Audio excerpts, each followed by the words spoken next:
voices on the camera. What?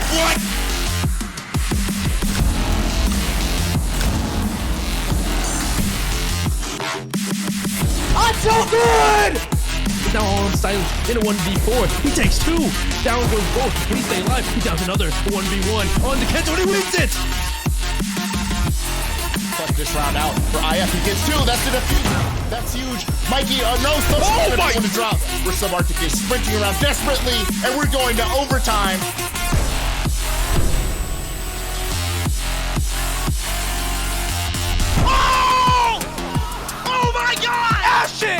It's high noon. There's the 1v2 and 5-1-1/2 for Surf.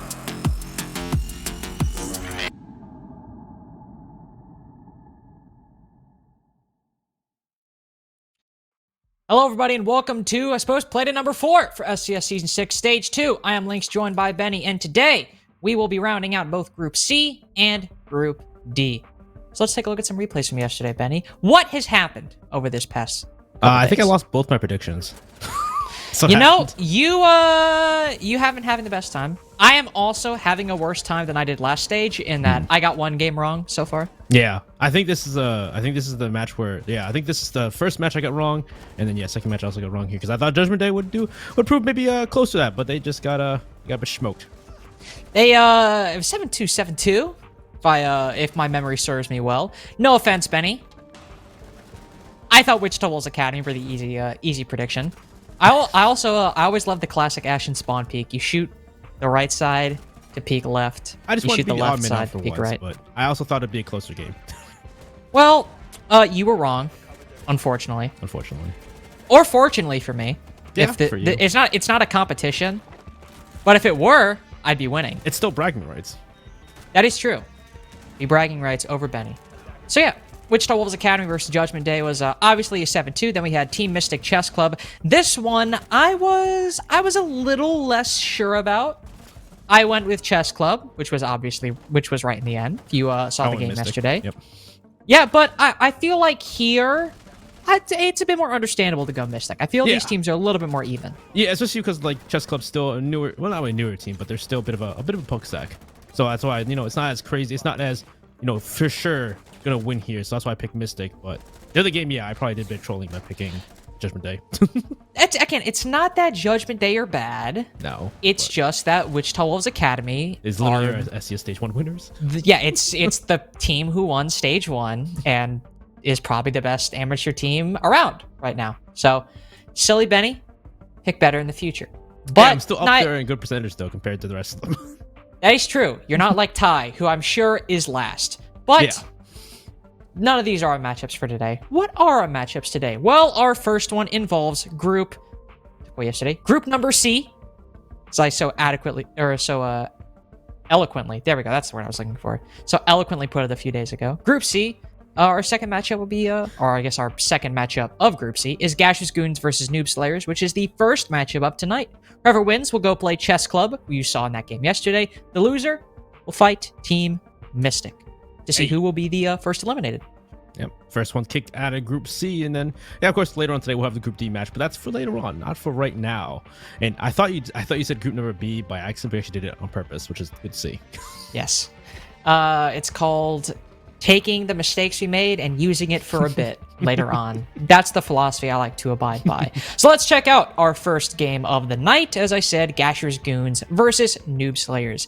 GASHER'S Goons is that Aqualix roster that actually hasn't made too many changes since the previous stage. They have lost CZ though, and in theory, even back then, the roster should have performed well, but they always seemed to not be able to transition the very solid pieces they have, say, CZ and Aether last stage, into a winning team. This stage as well, they've lost their top performer, and also, out of the two entries, by far and away the best one. Aether is a very talented player, but now that CZ's off the roster, Aether, who had a very, I'd say, lackluster stage given his role in Stage 1, him and Hat, now on the entry, they really need to compensate for that loss because CZ was a presence in the lobby whenever he was felt. So Aether, got to have a better stage than he did previously. And Hat, who has moved from hard breach to entry, he's got to channel some of that energy that made him famous in the underage scene. That aggression, that gun skill that we knew him for.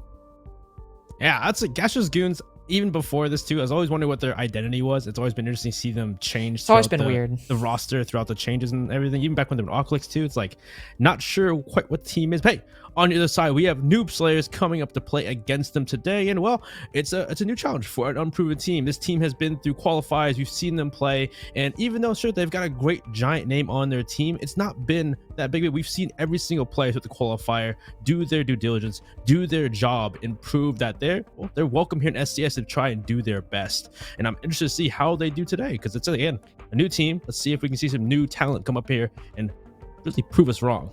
Yep. Obviously, Pengu is an undeniably talented player, but everyone was really pulling their weight. There we go. Pulling their weight throughout the qualifiers, and I'm sure going into the stage here. In fact, this could be a very good opportunity for Noob Slayers to pull out a victory. GASHER'S Goons, as Benny said, has always been a bit uncertain in their identity, and well, let's see if they can remedy that today. If they haven't, Noob Slayers could go 1-0. Look at the maps we're going today. Oh boy! It's a very vanilla pick we have. Again, Benny, we talked about, Aqualix, or I guess now GASHER'S Goons, having a shifting identity. I feel like this is very indicative of that. For a long time, they were associated with aggressive maps like Coastline or Chalet. And now, you got about the 3 most standard maps in the pool. I guess that they're still meshing maybe with having lost CZ and bringing Rice on the board, but at the same point, yeah, I just don't really know what to make of this team. And then bringing an unproven team, a new team, to these 3 maps, you're just kind of giving them, I'm not say giving them, but you're kind of putting yourselves on an equal playing field. You're bringing them to something that they're probably comfortable with. But again, at the same time, it might be better that they're realizing that, okay, now that we don't have CZ, sure, we have Afer, we have Hat, but you don't want to go, all out and try to recapture your former glory. I mean, even going back further in CL when they had Kento, who really made a name for himself on the Aqualix roster and has since gone on to join teams like Aerial Arise or now Dallas Vendetta, he was, very much associated with that aggressive play style and made that team, in many senses of the word, and made them very aggressive. Here, Rice, very good player. Not that same kind of player. Exile, who's been on the team for a little bit now, not that kind of player. Again, Afer and Hat might be, but not to the same extent that CZ was, not in terms of skill, but just in terms of play style. As you can see, I went with Noob Slayers. Yeah, really? You put Noob Slayers in the prediction one. I was interested about that actually too. I have to go. Hold on, let me look at past it says, real quick. Noob Slayers. You put Noob Slayers. Wow. Oh no, I remember this now. I actually thought. When I say thought long and hard, I wasn't like sitting like I was Aristotle, like pondering for hours. But this was the game. I put all of them in, I would say, not fairly quickly, but I was like, okay, I'll go with that. This one, I actually sat down and thought about for a little bit. Yeah, I just kind of go off like the feeling and just pick one. Well, you and I were talking about before the show started that we both think, or at least I thought, I just assumed you agreed, if I'm being honest. This could very well be a 3-mapper. I think this could be close between these 2 teams. I know we always kind of say that, or I was like, oh, we're hoping for 3 maps. But I really do think, in terms of the skill and the play between these 2 teams, I think this could go to all 3 maps. Definitely. And I think Noob Slayers can pull off the upset. I really do. Yeah, it's in the end, like I talked before, identity-wise, I still don't really understand GASHER'S Goons to the full extent. And going to these 3 maps, I really think we can go to 3 maps because, sure, you don't want to go too crazy, but at the same point, now you're going to maps that, like you're saying, it's kind of vanilla. It's what everyone plays in the amateur scene when it comes to NA. So it's like you're kind of just going toe for toe at this point with what Noob Slayers or with maybe GASHER'S Goons at this point. Maybe they're gonna be better that way. I don't know, but I personally believe it's gonna be 3. Well, I know during the qualifiers as well, again, talking about some of the more specifics we might see in the match, I talked about earlier how GASHER'S Goons, especially Afer, had a little bit of a less than stellar stage on entry. It's not like he did terribly, but again, for the role, he was negative on entry. He was one of the lower rated players. You'd hope he'd do a little bit better, both last stage and this stage. You could say the same thing about Noob Slayers. During the open qualifiers, I do know Dolly, who I believe he's the entry player. He might not be, in all fairness. I remember when he was on OCG, I believe he played entry.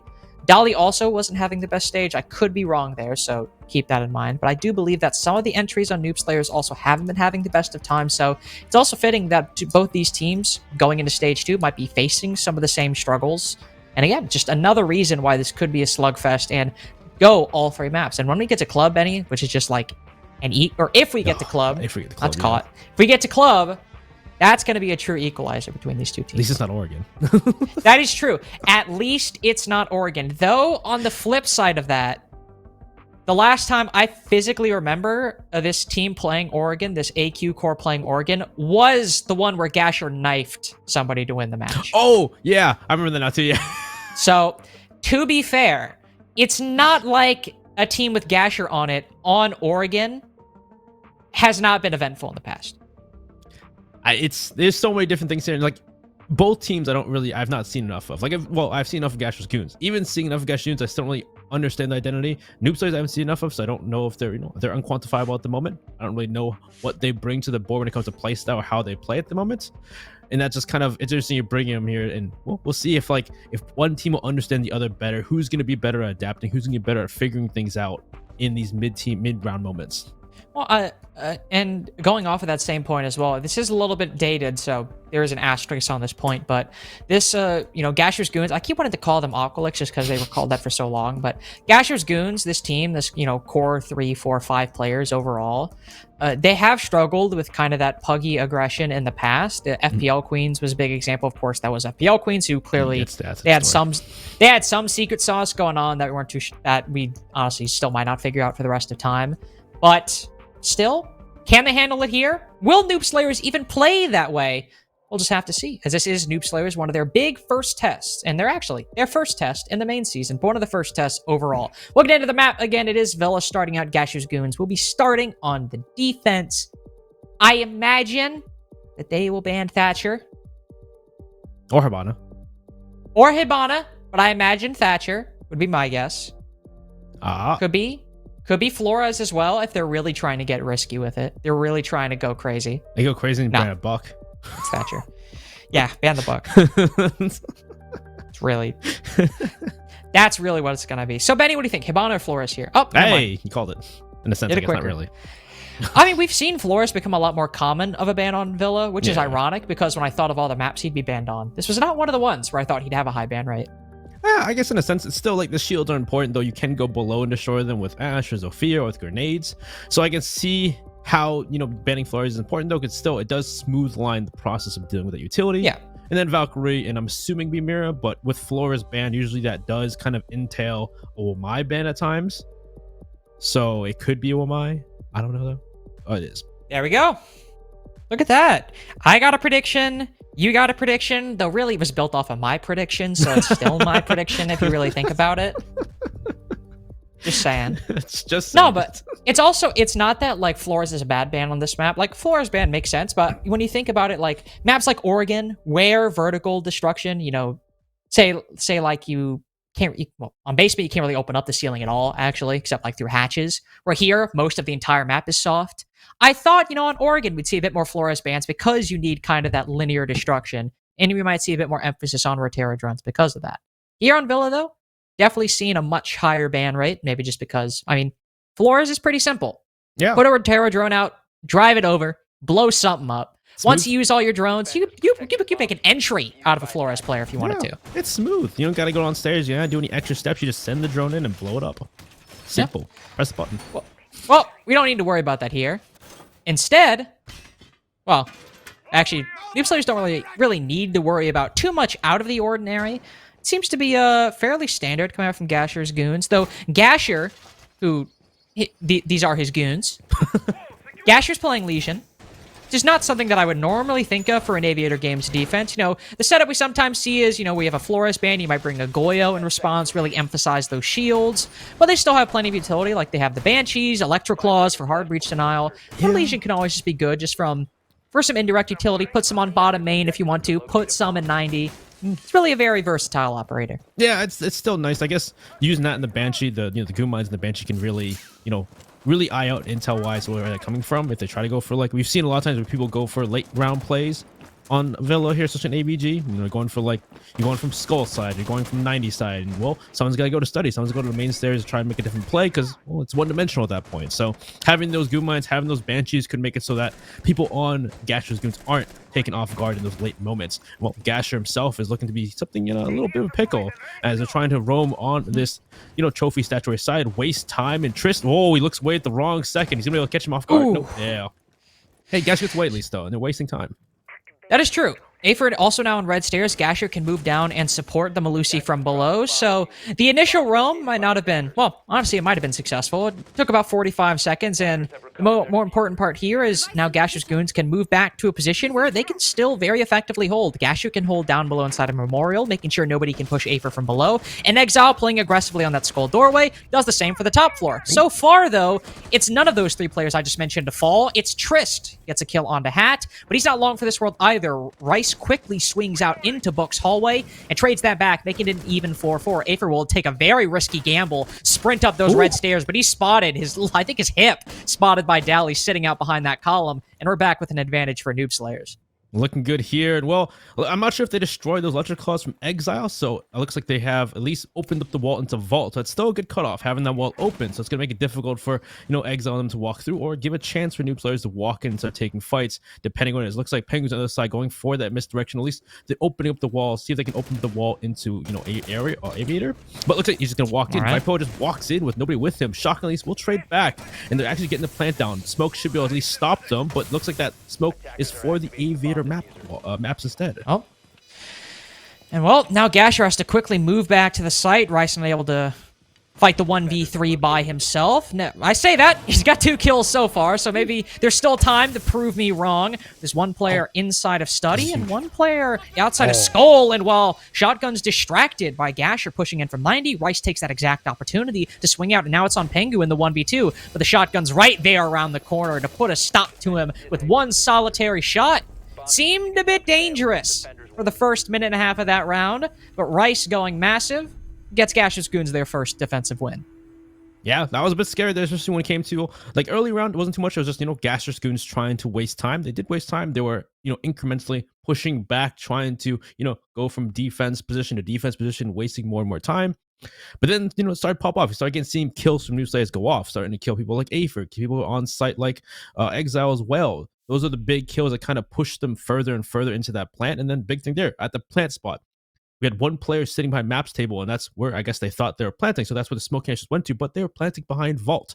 So that plant was able to go down. And at that point, then you're in a 2v3.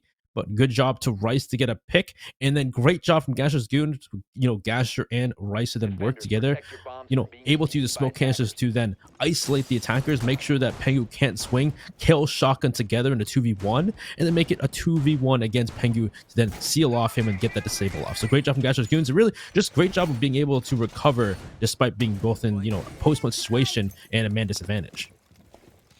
Noob Slayer still had a fairly solid early round when it came to pushing back that roam, though, so Benny, for something that we heavily associated with Gasher's Goons being aggressive, the fact that Noob Slayers are able to push them back so quickly and get a 4v3 ban advantage, impressive so far in round number 1. Trophy Statuary, we could see a very similar strategy employed as, well, Apherd on the Vigil, and believe, is there any utility dedicated to that trophy, or not trophy statuary? Well, of course there's utility dedicated to trophy statuary. It's the site. Yes, there are some reinforcements dedicated to Aviator Games, so we might see Apherd hold on that side for a little bit, but we'll see if anybody else joins him.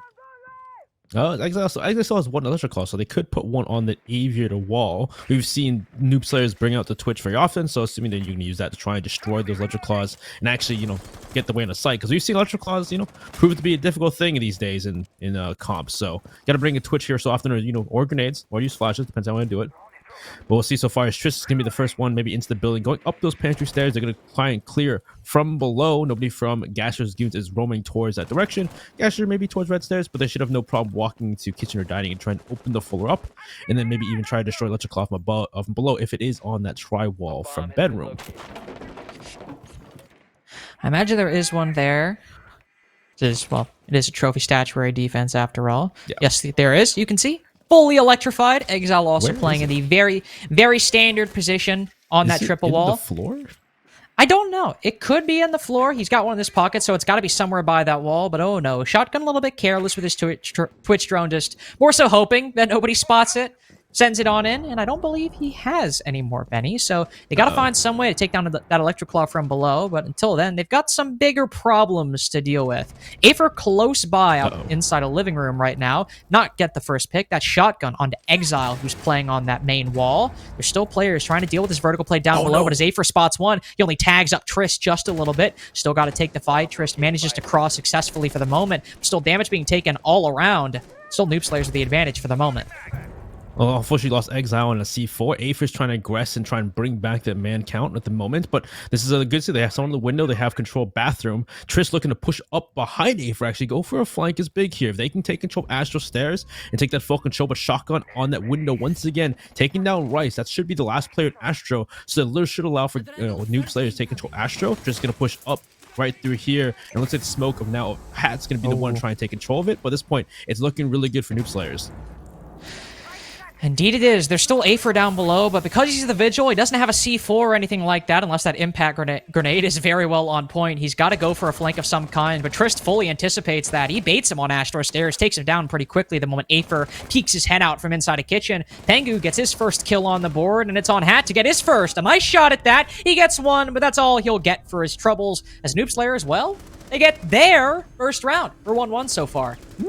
And that was just, I don't know, it's just like it's almost a normal defense there, or a normal attack from inside Noob Slayer. Just take control of master bedroom, take control of bathroom. Shotgun doing great on the Astro window, able to get the first pick onto Exile, get a second pick onto Rice. Both of them playing, Astro side, or maybe Exile was rotating, but able to just do so much damage. And Afer downstairs, he wasn't able to make anything of the roam. Sure, Trist was running after him, but Trist at that one point in time just kind of said, screw it, I'm not even going to go for it. I'm just going for Astro Stairs and make sure we can take control of Astro and push farther into sight, which he did. And at that point, once he helps out his team take control of Astro, he just turns around and waits for Afer to come back up those stairs. That's where he was. So really just good job on Noob Slayers to keep control, just slowly but surely make their way. And unfortunately that many players just seem to not be able to take off Shotgun from that Astro window. It's been very satisfying to watch Noob Slayers attack so far. It's always like, it's very clear what segment they're working on. Yeah. Like, okay, taking this, move to the next segment, move to the next segment. So it's been very clean so far from them, even in the round they lost. And I just mean clean in terms of how they've taken that map control. So good trend to set so far, and an even better trend would be to get a second win on Trophy Statuary. Just saw GASHER'S Goons, how they wanted to play this. Now, can you adapt? Do it properly. We have some of the same players. Of course, Afer on the Vigil will be getting aggressive, but Gasher on the Pulse this go around. They want to station players over in Aviator games like they did last time. You could have Gasher playing there, but instead, I imagine, and yeah, you'll probably play more so in Kitchen and Dining to try and catch anybody pushing Master Bedroom, or even on the same floor as him. I think, yeah, so far it looks like the same exact play from GASHER'S Goons, besides having Gasher on the Pulse to try and see what's going on, to get some intel on the play coming off from Noob Slayers. Because otherwise, it looks like it seems to be the same play, going for the master bedroom, going for the Astro window, and trying to cut off players and create that execute into Astro. But we'll see what happens if it goes nearly as smoothly as GASHER'S right now. He's just picking out these players, getting intel. Though last time Trist was the one that came up Pantry Stairs, so maybe the Asher is going to get surprised by a Finko walking up those pantry stairs. But it looks like actually he's droning towards the Aviator side, where Exile was, but I'm assuming after the intel given by Gasher, maybe Exile may have pulled off from the Aviator game side. Oh, this is a very risky play by Trist. I mean, Afer's in a perfect position to capitalize off it, and there we go. Never mind! I thought that was a layup right there. Wow. But Trist didn't even really smoke him right there. That was just an unfortunate whiff by Afer, and an unfortunate loss of an opening duel by GASHER'S Goons. Gasher now in a problematic position. He's by himself, and he's got his heartbeat scanner out as Trist the Reaper moving through bottom floor right now. It's not even been close for GASHER'S Goons in this round. Yeah, this is just unfortunate. That could have been such a different round if Afer had gotten that pick, but now Triss is just allowed to just walk downstairs, blow up from below. Looks like he maybe tried to blow up Hat with a grenade, but he's gonna pull back, thinking maybe someone shot back at him from those Astro Stairs. At the moment they're trying to open up this tri-wall, they're able to get rid of electrical clogs with a grenade. I'm not sure if Exile's trying to throw a second one on there. I don't think he doesn't have a second one. So at this point, that wall is getting opened up. Now they have a clear cut between the site, and they can stop killing his players. Rice is gonna drop down. maybe to stop Triss, but somebody now in GASHER'S GOONS has to get aggressive, start taking picks. Ash has There to we be go. that person, but is that enough? Well, he's got that kill onto Trist, who so far has been the big player for GASHER'S GOONS in this round. Rice is going to have difficulty making this flank happen, but it's a little bit easier now that Hat is the one going huge in this round. The Jaeger has to deal with the player on Astro Window, or at least be cognizant of it, and has to win that fight, and he does so! Takes down Shotgun there, and how suddenly things have shifted! Now it's Pengu and Dali the ones who need to make the play. Dali spots the head, but he only puts some shots into the wood paneling on the door frame. And Pengu, 2 rounds now, rounds 1 and round 3. He's stuck in a clutch situation. This one is the worst so far. He doesn't have the intel on Rice's position, and they trade, but with 2 bodies remaining, that means GASHER'S GOONS get their second round on the board. Wow. Again, somehow able to bring these rounds back for GASHER'S GOONS, despite that being so well early round for Noob Slice, specifically Triss. Triss able to get the first back at Aether, do some unfortunate whiff shots from Aether, and then able to then find Gasher inside of Dining. And that from that point, it was looking great. I'm like, okay, if they can take it to Astro, they have someone in the window again. But I will say, despite having someone on that Astro window, Rice was able to then go down the hatch and come back up Astro stairs. And then on top of that, then you saw, of course, on site, Hat going crazy, able to just deny 2 people from pushing up and that, go for that misdirection, go up those red stairs and try and make a different play, then forcing, that kind of one-dimensional play from Noob Slayers, because the only control they had was, well, master bedroom and bathroom. Sure, they'd open up the wall, but with the smoke canisters, you can deny that wall walking through the breach, and you can just play Astro, play Trophy and Statuary, wait for the fights, especially with the time running down, and they did just that. So great job to GASHER'S GOONS. Let's see if they can keep it up. Yep. You really got to give it to Hat for going big in that round. He'll move to the Jaeger. Not perhaps as a result. It'd be funny if that was. It's like, okay, Hat, you had your 2K. Go to the Jaeger. Did play Jaeger here actually. No. That's the point I was gonna make. Oh, It's like it's not like he's been promoted. Hat played Jaeger onto the site previously, and it was actually funny enough, Benny. Both the rounds that GASHER'S GOONS has won, they've lost the man count early on. They've been at a disadvantage, and it's been the smoke to bring it back. And That it is was kind of Rice crazy. on Yeah, Aviator that was Games. Rice last time. Yeah, Rice last time did it as smoke. That's kind of crazy they've done that. And that's kind of key. That's kind of the big key, right? The fact that like GASHER'S GOONS are able still to recuperate despite those early man loss, and that's kind of big from them. That's interesting to see from them. Let's see if they can do it once again. Though we'll see if it's gonna be that same early round. To see the same play, you have Gasher and Aether still playing for this roam. Though Gasher is on, he's on Vigil. He's not on Legion, and I will say he's using that K1A to good work. He knows one's in the window. He's going to pick out. Can he get the second pick, though? No, he can't, but he's going to be able to get away. Actually, someone's downstairs, actually. Going to cut him off. Oh, no, they're outside. I think they're outside, actually. No. Still, nice opening victory by Gasher. Again, it was a little bit risky with that player on the Astro window, I will say. So it's not like that play was not without its potential catastrophes or potential failures. But he gets away safely. And that's so far been one of the better players on the entry for Noob Slayers in this round. Pengu knows there's somebody playing inside of 90. He heard the Jaeger fire some shots earlier, so hoping they might get aggressive. Might go for the rappel as well, and indeed, yes, he will. But the nice thing for GASHER'S GOONS right now is that Noob Slayers, who so quickly took a lot of this map control previously, are facing a lot more resistance, both in terms of kills acquired by the defense, but also time wasted by the defense as well. Yeah, Gasher's still roaming too. If he just plays his time right and figures out where to flank from, he could probably prove to be quite the interrupter in this disruption in this play. Though it looks like they are going for a similar play. They can open up that vault wall, try to cut off these defenders and push them back. And then I'm assuming someone on Noob Slayers will then go for that study control or that main stairs control later on in the round. No Hat here. He's playing. He's expecting someone to swing, and he does get the kill though onto Dolly. Great straight game sense, knowing this one's going to push through, and now leaves just one after another. It's people going down on Noob Slayers, and they somehow have to make this up. Now, finally, GASHER'S GOONS are in the strongest position they've been in so far in this match. With Gasher still in the wind as well, it can actively use that ERC2. Noob Slayers have to be concerned about the defenders in front of them, and the defender behind them who could go for that flank, well, it's built into his kit that he is difficult to spot on drones, so they have to be extra cautious where they're pushing and where they are watching.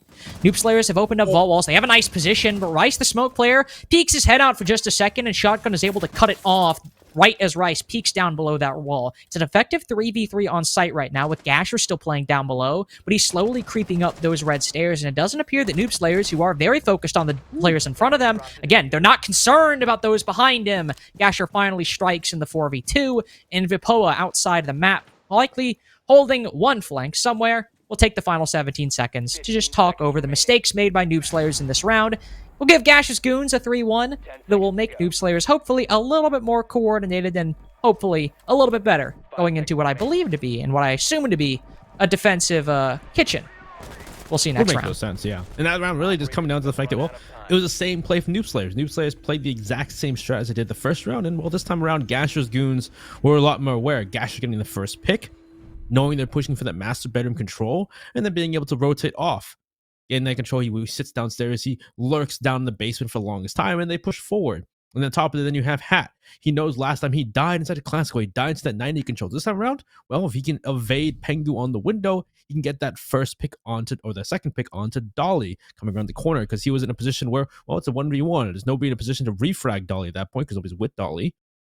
So able to get that kill, make it a 3v5, and there, from there, the only pick after that was as well, Rice peeks his head out, gets ripped off, shotgun. But other than that, Noob Slayers couldn't make any other progress elsewhere we study, whether it be pushing in the vault, whether it be pushing through Skull Door. It's a great job to GASHER'S Goons, and like I said, yeah, it will be kitchen and dining. Thought it'd be Gasher on the Pulse, considering, well, Gasher was, well, played Pulse the one time we've seen him so far, and also Exile has been sort of hard stuck Cade the entire match. But no, Exile will pick up the Pulse, he'll pick up the Heartbeat Scanner, and it'll be Gasher who will take those Electro Claws this go around. Aether retaking the Vigil. I say all that, but it's still kitchen dining. It's going to have a lot of the same trappings we've come to expect. Exile playing down below to give intel to the players up top once they're holding inside of Trophy Statuary behind that triple panel reinforcement. The only twist, though, is we could see, I guess I was going to say Aether, but perhaps Hat as well, move a bit over towards Aviator Games, just to maybe waste some time, cause some concern for the attack. But I imagine they'll go back to Trophy Statuary fairly quickly into the round.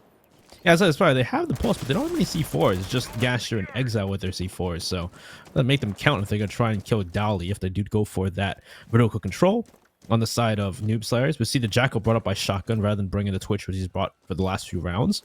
Maybe not seeing as much as that, progress or help needed from those shock drones. So he's going to pick up the Jackal instead so he can deal with this roam. We've seen so far from GASHER'S Goons. We've seen the roam quite a bit from them, so maybe the Jackal's a good choice to try and deal with them. We'll see those at Aether looking to peek out from that study side so you can find anybody on the balcony, but nobody's there. Hat in the basement, maybe trying to stop that quick pantry take we see a lot of teams do. Otherwise, not much really going on for Noob Slayers. It does seem like they're going to go for vertical control, though. Yep.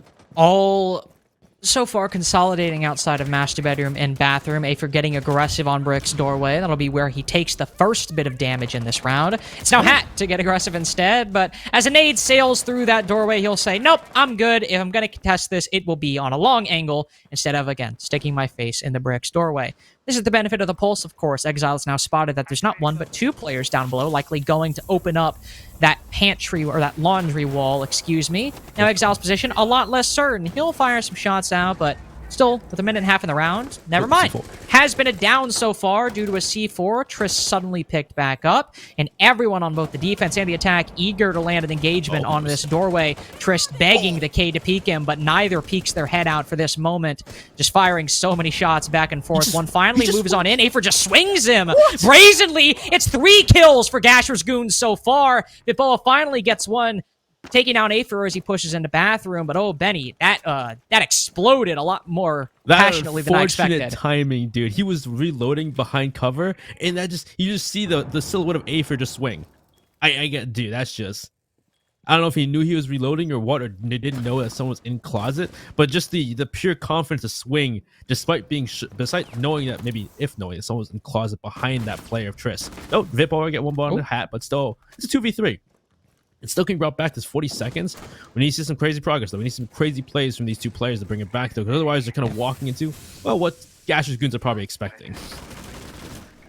There is one player on the opposite side of that barricade, but I believe he's just out of Vipoa's sight line, shooting some shots through that door. The final Inox will spot one player inside of the site. How long those pings will be active is to be determined. The Exile's fully anticipated at least one player there, and his pre-fire lands true. The second could leave a little bit more to be desired, but Exile will leave it up to the rest of his two teammates to win this 1v2. Shotgun has to push in. He's got a shotgun close quarters. And that's too big a foe to overcome, unfortunately. GASHER'S Goons have guaranteed themselves a 4-2 half, which on Villa, what more could you want on your opponent's map pick? To be expected. This to be, well, I guess it's 3-3 or 4-2 these days when it comes to Villa, but still, 4-2, great for GASHER'S Goons. They're looking to maybe make it a 5-1. going into this trophy saturated defense. But still, last round was just it was going to be that top floor control. It's like kind of split when you saw 2 people going downstairs, you saw 3 upstairs going for that top floor control. And it was difficult. Not only Triss going down early to a C4, so he's already low HP, but then the fact that Aether is able to swing, the fact that both players on Noob Slayers were reloading at the same time, both Triss and the player with him, I believe it was Dolly was with him, was reloading at the same time, so they're both just sitting there, and well, you don't expect the visual just walk in the bathroom and go, hey, what's up, guys? And just kill both of you. And then from there, I think I think also there was a kill from either, I think a Hat also got a pick there too. So you put into what a 4v3, a 4v2 at that point, and then the last 2 players have to try and bring it back. Which it was a 1v2 at the end. It was close, but with time running out, you got to rush into sight and a shotgun versus shotgun. It was almost like a play out of chess, just stacking so many pieces on one position, and then finally you just start trading things out. It's good strategy by GASHER'S Goons. Clearly worked out. They'll also take a new approach to this defense. We saw GASHER attempt to make work with the Pulse previously, and well, to be fair, they won it out, but it was still Noob Slayers dominantly taking the early round. Here, Aether's still on Vigil, of course, but GASHER has taken a third up. He's moved to the Echo, which could provide some good on-site intel, but also could provide some good off-site intel if Aether wants to get aggressive, say, in Aviator Games or down below.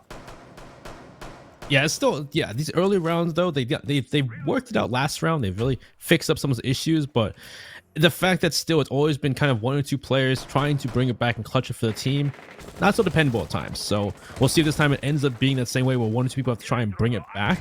But so far it looks like this time actually Noobsters are going for that AVG extension. They're trying to push in, knowing that, well, GASHER'S Goons have been kind of catching on, but Aether with the first pick on a shotgun who pushed up by themselves to that main hall, to that Books hallway classical. So without any kind of other person with them, well, no potential for refrag. Well, Pengo at least would get back Aether, cutting him off from 90, but still Triss now. Wait, this could be big.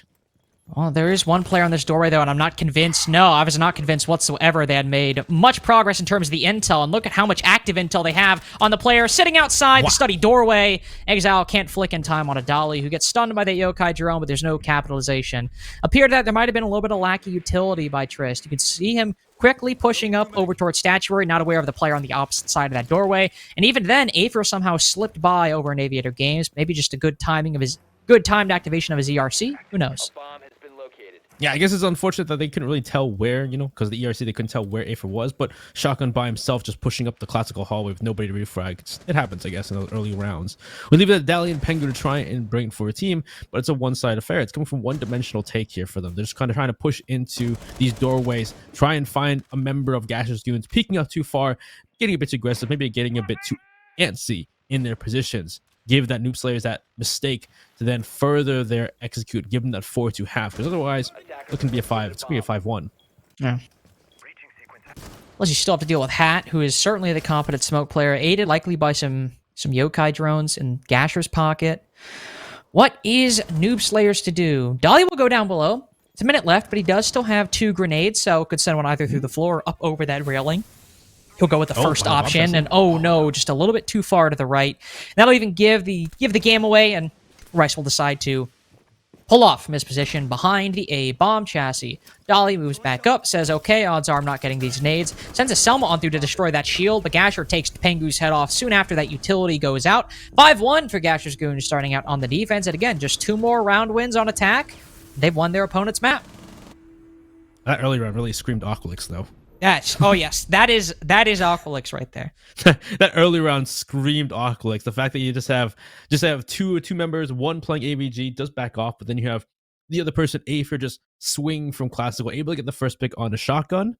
And then from there, he does get picked off by Pengu on the 90 repel. But then you see Exile, aided by the Yokai, to then swing the balcony and kill the person who I believe was droning for Triss, who then already made their way past AVG into that couch, that landing over our stairs. And then at that point, Exile is able to just come back, kill Triss, put themselves, well, I think Exile does get traded out, but still it's a 3v4. It's a 3v4 at that point. It's like, it's kind of crazy how aggressive they are, but that was Aqualix. Back in CL when we casted them, that was what they did. It is nice to see I see that little bit of return to form by GASHER'S GOONS. There's also some unfortunate timing for Noob Slayers that Aether was able to work himself into study because of that fact. It's not unwinnable for Noob Slayers. Again, we've seen 5-1 halves on Villa, but certainly they've become less common as time has gone on. But if they win the first couple rounds here and they have a couple solid defenses, I don't know. Still hope for my prediction, Elo. Is the point? Hey. is the point I'm getting at. Hey, we still got at least one more map though, because Yes. anything can happen. Anything can happen. Indeed we do. Also, we'll see a shift from the Ace, like that we saw in Noob Slayers, to the Hibana for GASHER'S GOONS. So maybe want to get a little bit aggressive, or just widen their options for what they want to open up with those X-Kairos. Also, we didn't actually see a whole lot of heart. Actually, we did. Oh, no, we did. We said Vault Yeah. opened up. We've seen. We'd usually Trial see, opened up. yeah, we'd usually see like a Selma or two dedicated to like a specific wall. Yeah.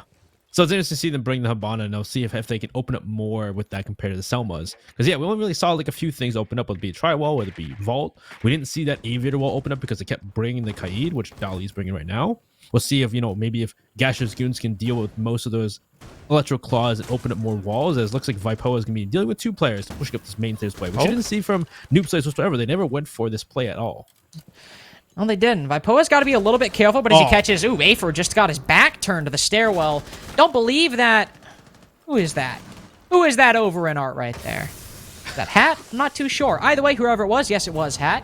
Don't think had the exact angle on main stairs that he was hoping he had, so Aether caught out in a little bit of a misposition early on in the round. That's unfortunate, too. You think that he would just... I feel like it's not totally clear just to walk in like that, but hey, miscommunication, sometimes things happen. From that point, too, that they haven't dealt with Vipoa either. He's still playing on main stairs, and now it seems like GASHER'S GOONS have to figure a way out to deal with him. Pengu trying to take some shots on a member below him as they're trying to use some of those grenades from below. But there it is. Hat will finally get the kill on Vipoa. GASHER'S going to push up, but he's easily put down. But Hat's there, refrag once again. And so far, his main stairs push is coming to fruition, despite some difficulties in the beginning. They do still have these vertical holes that Pengu can watch in the floor. Trist also trying to take some fights with the player on the study balcony, but the emphasis is still on trying to salvage this main stairs hold, despite the fact that the 2 players playing at the forefront of it have now both fallen. We're in a similar position to the first Aviator Games round, where it's a 4v3, and somebody from Noob Slayers has to make a little bit of a play or hope a pick presents itself. Maybe not get as aggressive as Rice, but definitely try your best to find some kind of opening in this round. Exiles moved over to the 90 window and opened up part of, I believe that's the books wall, so not 90 just yet. But with 50 seconds left, you're in the L85 ring out over by main stairs. GASHER'S GOONS are moving quickly up those stairs and over towards the site, but never mind. I guess they're pulling back for now. What are they doing? I guess they can't open these walls because of the mute jammer, so they're trying to figure out a way to deal with the mute jammer, try to destroy them so they can actually open up the games wall. Because otherwise, they're just going to walk through these hallways and people like Dolly and them are ready for those fights. But Hat's still better. He's got a triple kill, a quad kill for the round. What? That is insane. That's actually insane. Surely he's got the ace here, right? Trish sitting inside a vault right now. Doesn't know where anybody is. Rice might get this kill if he moves into the doorway. The bomb going down. There we go. Hat gets the first and maybe the only ace of the day. Too early to call, but it is match point for GASHER'S GOONS, and I can call that with 100% certainty. That was all Hat. That was just all Hat. That was all Hat. Though I will say Gasher did though put his body for the cause. He got down going up those main stairs, giving Hat that second pick. But from there, the fact that Hat was able to walk into Classical despite one player watching that direction, able to get that pick on the player inside of the vault, and then get the second player behind the bar, and then put themselves into a 4v1 against Triss, who had somehow to bring it back. Great job to Hat in particular that round, and that was not looking great for Noob Slayers on this map. No, it's not. It's not looking good for me either. This map, if this map is anything to go off of for map number 2, hoping we see something a little bit more on map number 2. Well, we're both going down in a fire, I guess. I mean, listen, like the first 3 rounds, even though they lost rounds 1 and 3, they still very dominantly took the early game into their hands and ran away with it. Well, I guess ran as far as they could until either Rice or Hat tripped them. But since then, while there have been 2 rounds that Noob Slayer should have won, the other 4 or so have been very much won by GASHER'S GOONS, and they've been a team in this map who have just gotten better and better with every single round we've seen so far, culminating in that, which not only could have been an ace, was damn near a flawless round 2. And all they need to do, Benny, is they just need to take an Aviator Games defense, and what is this? They're bringing the Ying just to try to throw in some Candelos to tip the odds a little bit in their favor and win this one quick. Yeah, I would say it's been interesting to see GASHER'S goons, especially on the defense, just getting more and more aggressive the early round, not leave themselves to getting picked off early or losing those early rounds, and play more as a team and get those refrags and kills and play for those weaknesses you see Noob Slayers. Well, we'll see this time if they can do once again. It looks to be the same kind of main stairs take for the moment. You hear it GONS 6 go off in the distance. Kind of scary. That noise scares me sometimes. I hear that in the distance, but otherwise it seems to be that same play, though the Candelas will prove to be probably pretty helpful in pushing out Vipoa or pushing out, Pengu, or actually I think it's Shotgun playing atop the stairs with Vipoa. Before GASHER'S mute jam, they will spot the Jaeger, and they just 2 to 3 man send it up the stairs, but it's not as successful as it was last time. Shotgun will smoke that toxic canister, and unfortunately here, looks like GASHER'S goons might have to wait a little bit longer for their victory. They just decided to send it up the stairs, hoping to overwhelm Vipoa, perhaps forgetting that there's usually a second player on the main stairs, and that player usually has a shotgun, waiting to see if the Jaeger falls. Where was the Candela? Maybe got caught by an ADS? You think they'd burn it first before they send it? That's just kind of a basic. Come on, guys. I don't know. Guys. I don't know. Well, hey, that Candela, that entire play goes out the window. Hey, Hat's there. Try and bring it back for his team. Good grenade Hold kill. on. But That got a kill and put Triss to 1 HP. Yeah. Where was that actually? Was that in? Oh, that was in the vault. He blew him up in the vault and put Triss to 1 HP. A bomb has been located. Okay. That's quite the grenade. Wow. A boy gets an ace, then busts out what could have been the best piece of utility usage in the entire map. Okay, Hat. I see you, Mr. 10 and 3, trying to over impress. Going for the game right here. Going for Don't give broke. him a chance to come back. Come on. Oh Hat. yeah, that is definitely what they're trying to do right now. And now a 2v3 with one of them on 1 HP. I mean, Hat also is fairly low, so I'm not saying it's gonna be easy. Not even saying it's gonna be hard. It's probably gonna be extremely difficult. But C4 smoke canister. yeah, C4 smoke canisters, Cover their diffuser. yokai drones. But I've seen crazier things happen. With 40 seconds left, Hat can use a Gemini replicator, gain some more intel. Believe might have spotted the player sitting on top of the pool table, holding the vault entrance. Pengu will now drop down, but he could still very easily sit back up. Send out his final toxic canister, which while he might be using the rest of that utility, there's still the C4 and the yokai drones. Shotgun put down to 1 HP as well. It's looking a little bit dangerous for Noob Slayers right now. Hat going for the backside, pushing up Book's hallway. He catches one off guard. His back's turned to him completely. The player on main stairs, no, inside his study now falls as well. It's all on Triss. Diffuser dropped on the floor. It's a 1v1 between 2 1 HP players, and Hat is caught off guard. I almost thought Triss was going to lose that there, but he saves it, stops the 2v3. Noob Slayers still have a chance to bring us to OT. Wow. That was scary at the end there. But still, the main part of that round was, well, GASHER'S goons, they want to finish the game, so they're going to just blitz the main stairs. I thought the Candelas were going to help them do that, but I guess they didn't burn ADS, and they threw the Candela and got caught by an ADS, which I don't know why you wouldn't burn first. But I guess if you burn, it kind of does think it's going to happen. Hard to say, but they go for the blitz. It doesn't work out. They get time. They get 4 more rounds to try and figure things out. They have 4 more rounds to try and win 1 round. That's all they get. They only one. It's also like no matter what you do, there is going to be a player right there with a shotgun. True. You really need to consider that if you're going to try to blitz main. It's true, but like if you flash them, they can't shot. Well, they can still shotgun you, but it's not nearly as likely. Either way, still good job to GASHER'S goons, very narrowly bringing that back, bringing it down to a 1v1. Now they'll just have to cut their teeth on trophy and statuary. See if they can win it out here. There's always the tertiary site too, so even if they lose this one, it's like, okay, guys, we lost the first 2. Let's try it on site number 3, which in theory should be the easiest for the attackers to win. But if they close it out here, a decisive 7-2 certainly be preferable. Do still need to worry about the yokais and the smoke canisters inside of the site in both terms of denying time and giving intel to the defense. We'll see if Noob Slayers get as aggressive or play as loose as GASHER'S goons did on the attack, because it looks like they're pushing a little bit into Aviator games, but I doubt we'll see them go for the exact same playbook that GASHER'S goons employed. Hey, hot droning your roamers is pretty cool. It is pretty cool. I'm not gonna deny that. But yeah, it looks like they have put some things up, and oh wait, maybe they are. Looks like maybe, or they're just probably putting it in study so they can see when they push into study, allowing Vipoa maybe to swing off of the intel. We'll see so far. So far, GASHER'S goons are at least hinting that they're going to push that Aviator Games extension from Noob Slayers. But slow, they're just taking time to droning things out first. They're not making any plays. Afer's actually, walked in with the drone. He's destroyed that camp. Exile's got a cutoff from he swings him from 90. He's going to try and clear that game's Aviator side here as he walks in. Vipoa is there, but he's backing off. They hear them pushing through. So it looks like, yeah, Noob Slayers aren't near as aggressive. They do want to waste some time, but it looks like, unfortunate timing. He looks away at the time. Gasher swings. Good job. Good start. We'll see how it goes from here. Still a very well-coordinated roam clear by GASHER'S GOONS. You saw Exile on the 90 repel.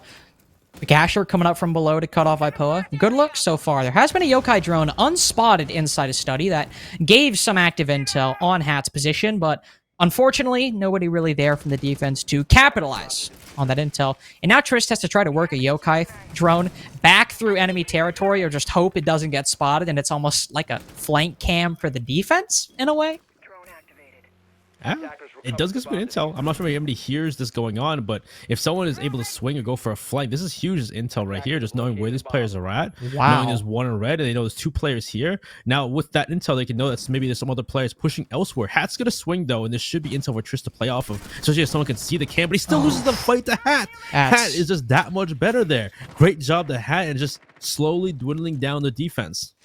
I mean, that's just tragic right there. Trist had a little Yokai flank drone and still lost that fight. That is incredibly unfortunate.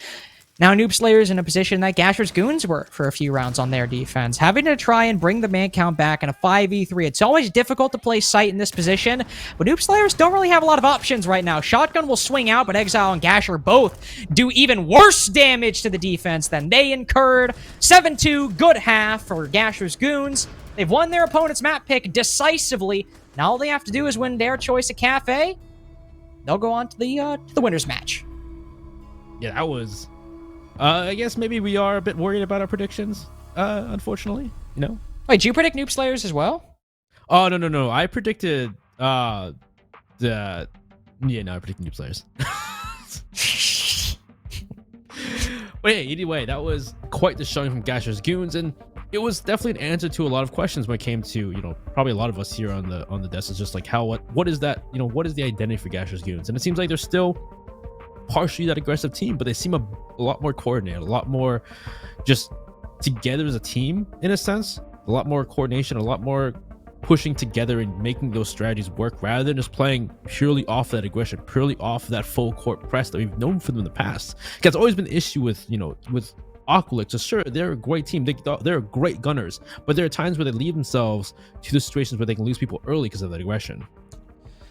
Well, map 1 done and dusted. We have Cafe on the not so distant horizon. Before we cut to a break, do want to give a quick shout out to our sponsor, Mike and Ike's. You want to get megged up? Are you feeling some fruit candy or some fruit candy with a bit of a painful sour twist? If you're me, more so hurts than anything. But if you're like Benny, who enjoys that kind of thing, get the Mike and Ike Mega Mix Sour, 10 flavors, or just the normal Mega Mix if you're a little baby boy like me who can't handle that kind of flavor. Go for it. Thank you to Mike and Ike's, as always, for sponsoring NerdStreet and SCS as a whole. They've continued to support us in SCS Season 6 and for all the big things we have planned in the future. Benny, we finished up Villa. Give me in one sentence, one singular sentence that has a subject and a predicate, like all sentences do. What do you think is going to happen on Cafe? I think Noob Slayers will win this map. Understood. Well, with that in mind, is Benny right? Will Benny be wrong? Find out on the next map of SCS Season 6, Group C, Playdate number 4. See you in a bit. Have to get aggressive. Reed's looking for it, and Hill got it. Have to push for the kill. You have to kill them with Lucy. Transfers on 1-3. What a passion! It's high noon. There's the 1v2 and 5-1 half for Sir.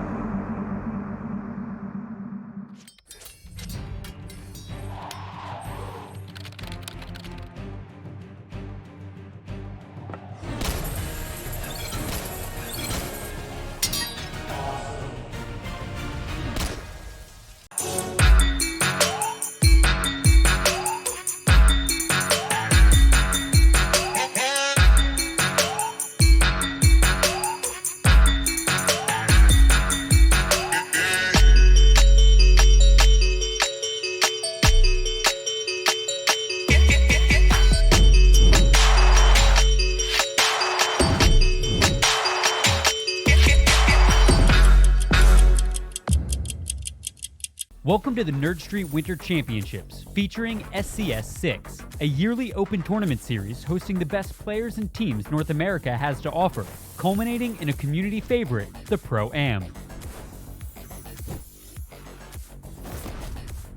So let's discuss format.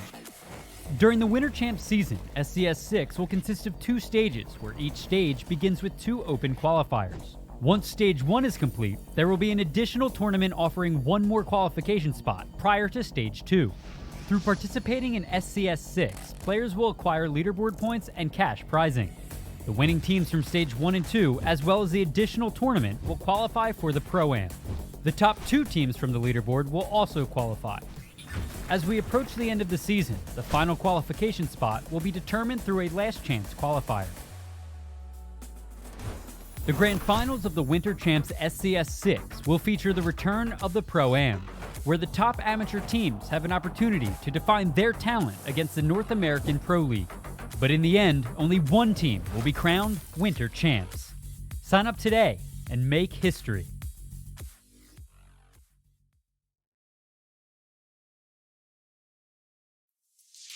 Have to get aggressive. Breach looking for it, and Hill got it. Have to push for the kill. Have to kill them with Lucy. Transfers on 1 on 3. What a passion! It's high noon. There's the 1v2 and 5-1/2 reserve.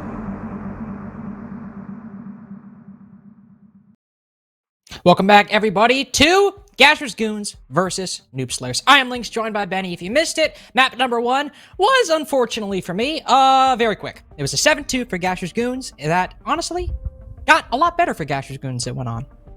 Yeah, it was a rocky beginning where there's definitely some moments we were worried about when it came to GASHER'S, GOONS. Noob Slayers had some really clean early rounds, some really great takes when it came to, taking map control, taking control of certain things. But we saw GASHER'S, GOONS slowly but surely figure out that early round, figure out how to push the buttons in Noob Slayers, and they did it on the defense. They ended a 5-1/2, and then only had to take 2 rounds on their attack. They were good to go. Now we got to go to Cafe, where, if they're at their peak form right now in this series, I mean, obviously, they haven't peaked in one map. Assuming, I guess in theory they could. This could technically be the best they ever perform ever. Probably not, but assuming they still have room to grow in this series, looking dangerous for Noob Slayers now they're going to enemy territory. Hat, of course, top of the leaderboards. I mean, him and Rice, at least in my mind, without even thinking about tangible statistics, somebody out of those 2 is going to be number 1. In this case, it was Hat, but both of them single-handedly won rounds to make it a 7-2, when it otherwise would have been a 7-4. So, definitely makes sense that they're both that upper echelon. Yeah, I'm pretty sure Hat's the one in the lead due to the fact he got an ace, really. Yeah. And he got an ace and brought back a 3v5. Yeah, he was doing a lot. You even asked in the pre-show, like, hey, he's got to pick it up, and he definitely picked it up. Yeah. Well, I said Hat needed to reclaim some former glory. I said Afer needed to pick it up from Stage 1. And, sure, I guess he didn't, in air quotes, but, he entry. Yeah, in a 7-2, he was still doing some good work on the defense on Roma's Vigil. He did as well for 7-2 as you can expect. And it's like people always say, somebody's got to be the bottom.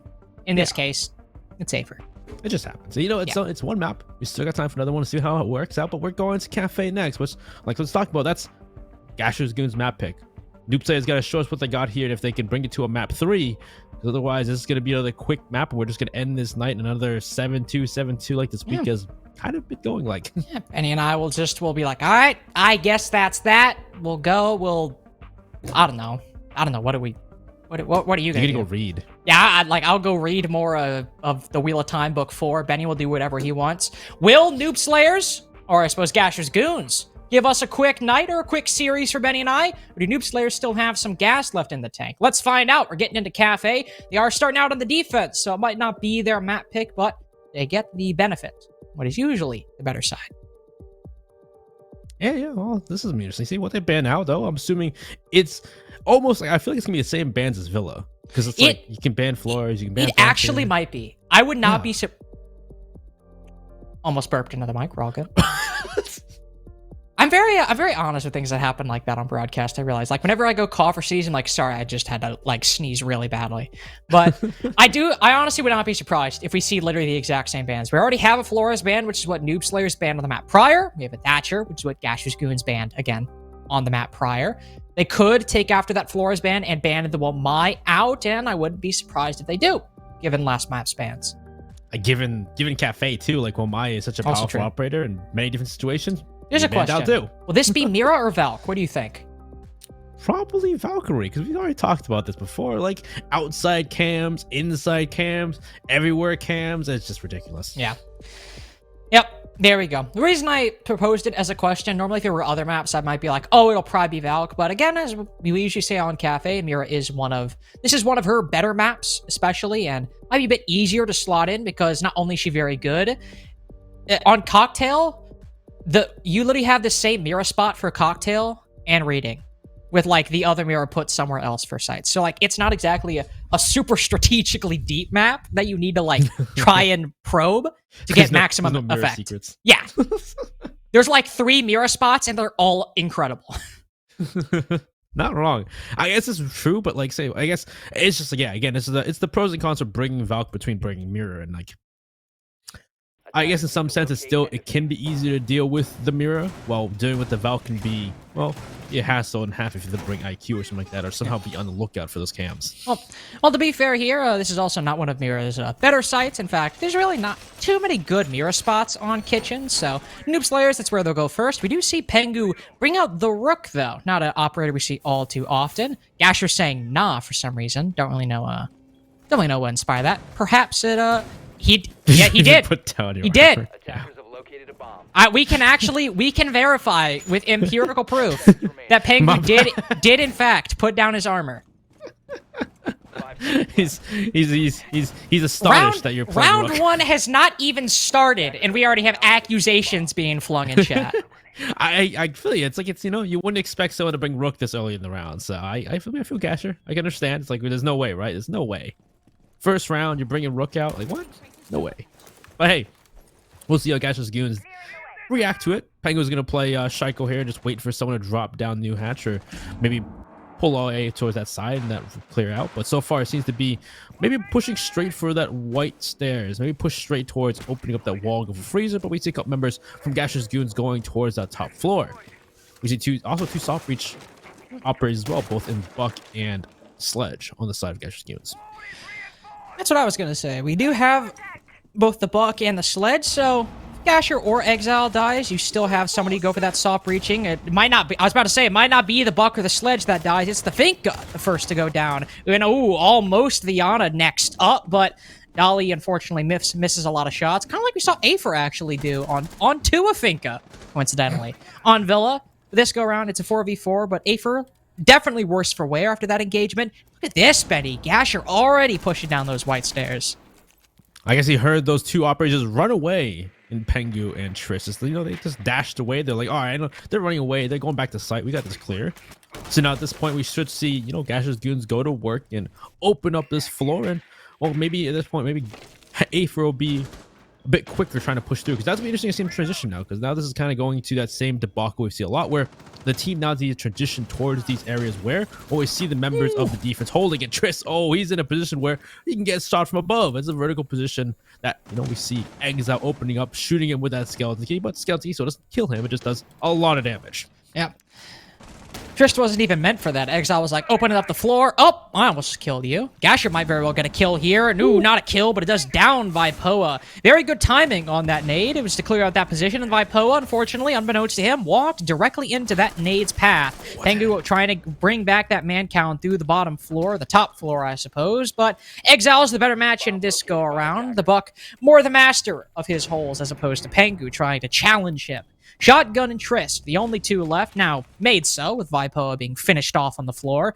And Shotgun's teammate Trisk is only on 1 HP, and he's missing his C4. Got a kill earlier on. Shotgun will find Exile moving down those red stairs, but he too is not long for this world, nor is Noob Slayers long for this first round. Gasher's Goons start out, they lose the opening duel, then it didn't even seem like that really bothered them all too much.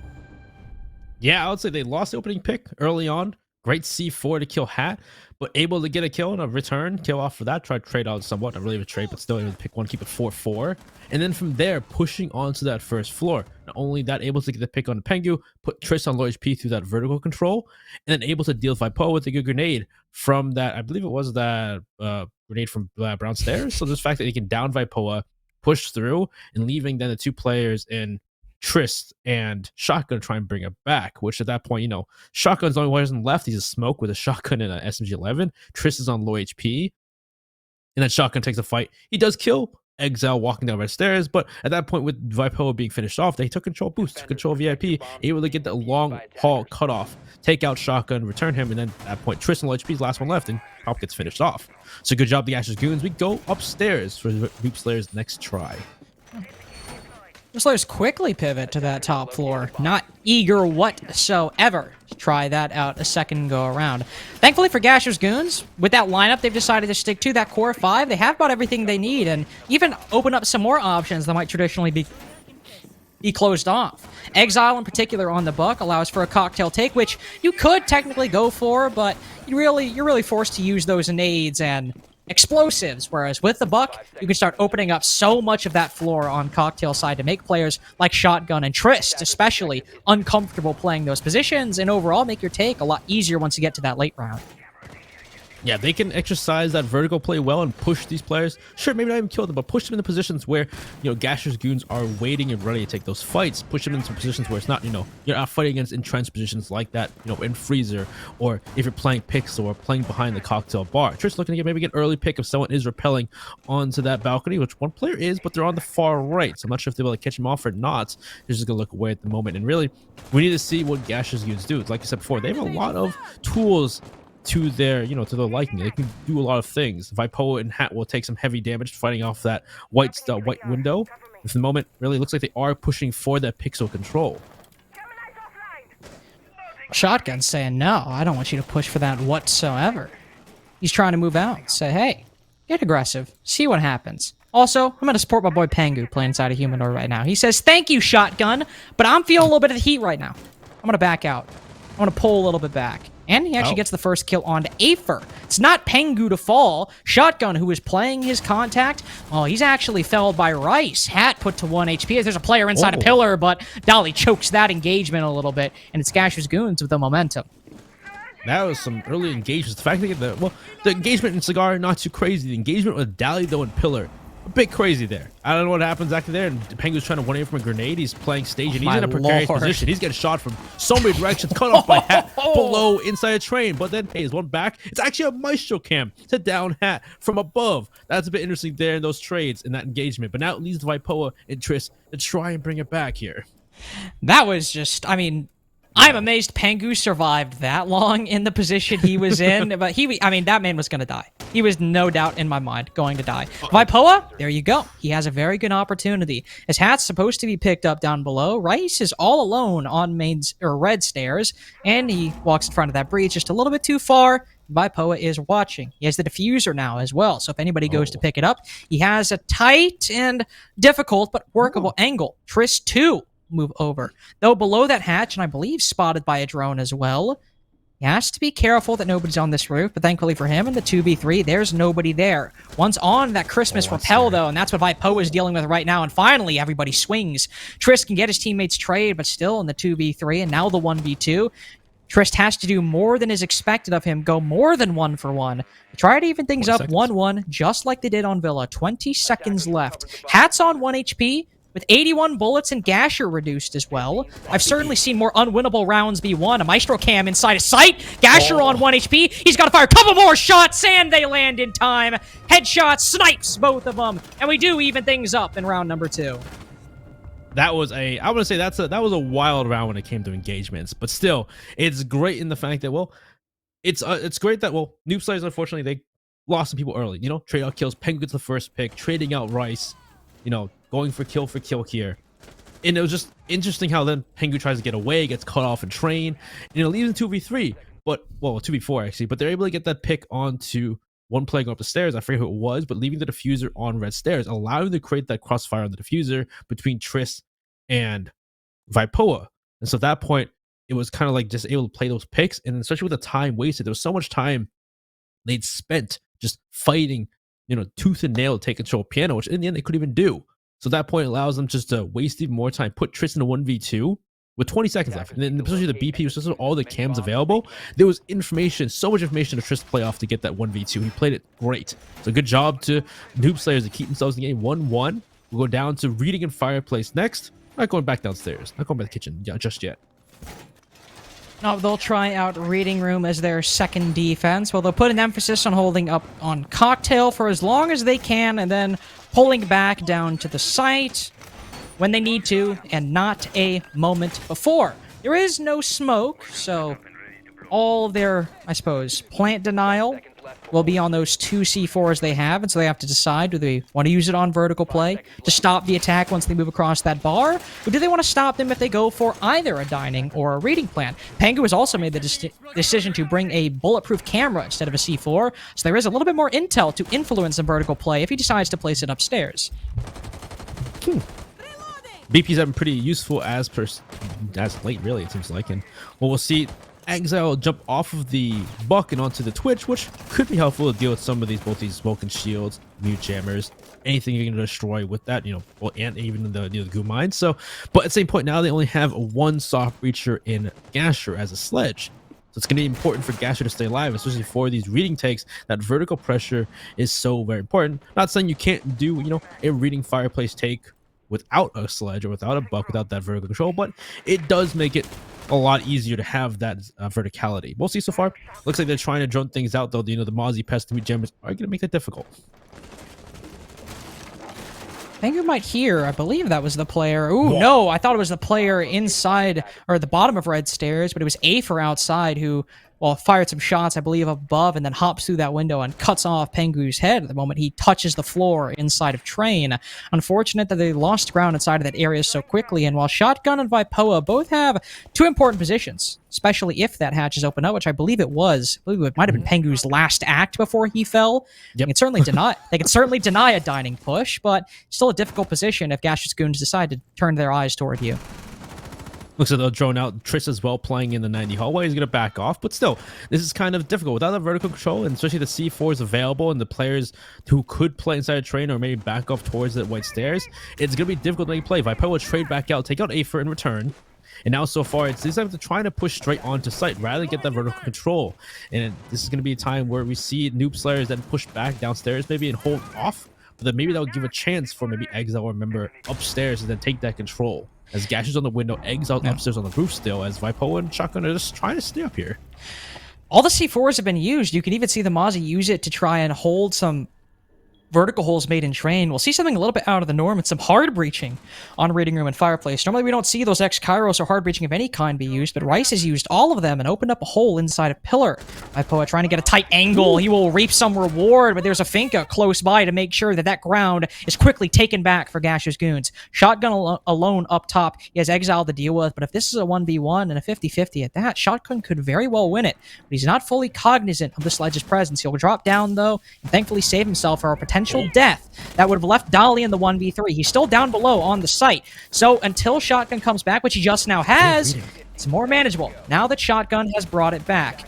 GASHER'S goons with 10 seconds remaining, still trying to go for a plant, but they've been struggling so far. Exile just peeks it instead of trying to get the bomb down. There's Shotgun trying to make it happen inside a pillar. He's cut down one element of the coverage, and the other is hunting after him, but they're playing Ring Around the Rosie right now, and Shotgun is lost. He's spinning, trying to find some way to win this, and the opportunity will not present itself while he is alive. GASHER'S goons 2-1 now. They've got their 2 rounds on attack. Anything else here? Well, it's just extra.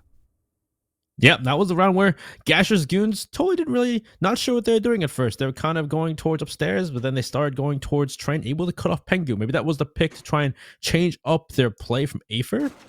So at that point, they try and take that control and go towards, pushing straight to site. But you can tell there was difficulty with that. It's not very easy just to walk into 90, walk into site, and pick a play. They open up that reading wall. That's kind of big there for them. And at that point, because of all of that noise on that second floor, that allows some of the Noob Slayers players start coming back towards site. They start using those C4s to open up holes and Train, as not really sure what the play is going from GASHER'S goons. That allows members like Exile, members like Gasher, to go upstairs and start pushing around, start taking fights with members of, Noob Slayers who are rotating. And from there, it's just pick after pick. Allow them to push into reading, get that control, push out those players from Noob Slayers. And well, at that point, Noob Slayers try and, scurry for kills, scurry for return to reading. You can see there, GASHER'S Goons played well. They got the trades, got that plant down, and they take them 2-1. Now we go back to kitchen for Noob Slayers. Suppose lack of better alternatives, maybe not feeling confident on reading. They'll try to give kitchen another attempt. Pango on the Echo. This is a very good operator on this site in particular. So in combination with the smoke, if GASHER'S Goons go for an execute, try to get that bomb plant, they have so much utility, including those C4s as well, to stop maybe a freezer drop or even a bakery direct, if that's what GASHER'S Goons wants to go for. They do need to place some emphasis on that vertical, though, because with how much ground GASHER'S Goons got because of it, and how much they wanted it, cannot let that go for free. Yeah, don't want to give him anything too easily to the attack there. Looks like already Trish knows one's outside the main door. He's gonna P5 some shots, but it's the Ash of Aether who's gonna make some noise, go towards that booth window. And it seems like maybe there is a more direct take coming up from GASHER'S Goons. I don't see anybody going towards that top floor. We see members on white, shocking with the first pick onto Hat as they're just walking into bakery. So definitely a more direct take from GASHER'S Goons. And well, like we saw from the blitz on Villa, it's going poorly once again. Yeah, this is very similar to that round. They just called to go for a blitz, just quickly try to take things and move into the site. But again, just like it was stopped previously, there's a player playing close with a shotgun who is, I guess, sort of the death now. And the warning sign that, hey, you are trespassing and going a bit too far, attack. You should calm down. Fortunately, they heeded that advice a little bit too late. They lost their hard breach in the process. Now GASHER'S Goons in the 3v5. You have a lot of time to get some intel, though, but still a lot of ground to cover. Oh, I'm not sure if they know Dali's here playing red stairs. It looks like one's in coach check, and you have Exile inside a bakery. So this should be a good way to pinch him out. And there, Dali walks away from a fight, and he stays alive, but he re-engages, Aether finishes him off. That's a trade back for a kill, and they have control of bakery. They have now control of that hallway somewhat, so they can try and limit these players. At this point, all the players are now on site, but still, you still have a C4 in the hands of Trish. Still 3 smoke canisters in the hands of Shotgun and the Yokais. So unless they get more kills and push their way through, it looks to be a difficult push here for GASHER'S Goons. Well, look at the position Aether has worked himself in, holding that double door. If anybody rotates across and they're not cognizant of who could potentially be there, could be a kill, but no, it's Aether downed instead. Pengu watching, weary of that position. 2 bodies now fall for GASHER'S Goons, and Gasher all alone in solitude inside of Longbar right now. He'll push across using the enemy's smoke canister as cover to move forward. Let's pick that diffuser up. With only 45 seconds left, none of those walls open, and not one, but I believe 2 shotguns in tandem with yokai drones to all watch these points of entry. Yeah, he ain't winning this one. Yep. That was another round where it's just like we saw in Villa, just a call made by the team. I don't know who made the call, but just to try and directly push. We saw a push from that booth window. We saw a push from bakery, a push from white stairs. And in the end, they lose 2 players early. One of them being Habana, one of them being Rice. And from that point, you see them now at the point, it's GASHER'S Goons to try and make a play happen despite having no hard breaching whatsoever. And they never try to rotate to the up floor. They never tried to try and take vertical at that point. They stuck to that first floor, stuck to try and take fights. Sure, they take out Dolly. They catch him on a rotate up the red stairs from Aether. But other than that, they had no real progress. At that point, it was 4 players sitting on site, knowing that GASHER'S Goons weren't going for the vertical. They can just sit on site and wait. And I did that exactly. They wait for members like Aether, members of the team, just walk in the double door, walk into areas they're watching, and they've got C4s, they got smokes, they got Yokais that ping their positions, and they can easily finish that round out. So 2-2, Noob Slayers tie it up. Go back upstairs to Bar and Cocktail, where it was interesting, to say the least. Yeah. It was a bit of a weird one.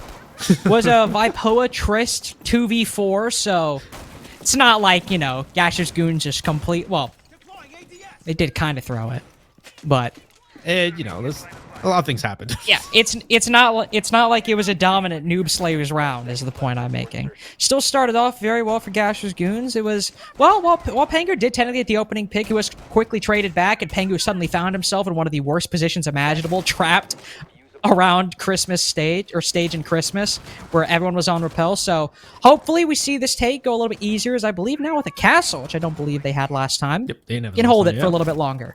He's not the mute this time though. Playing the shotgun though. He's gonna be the castle itself. So. But there is a mute who will likely be playing it.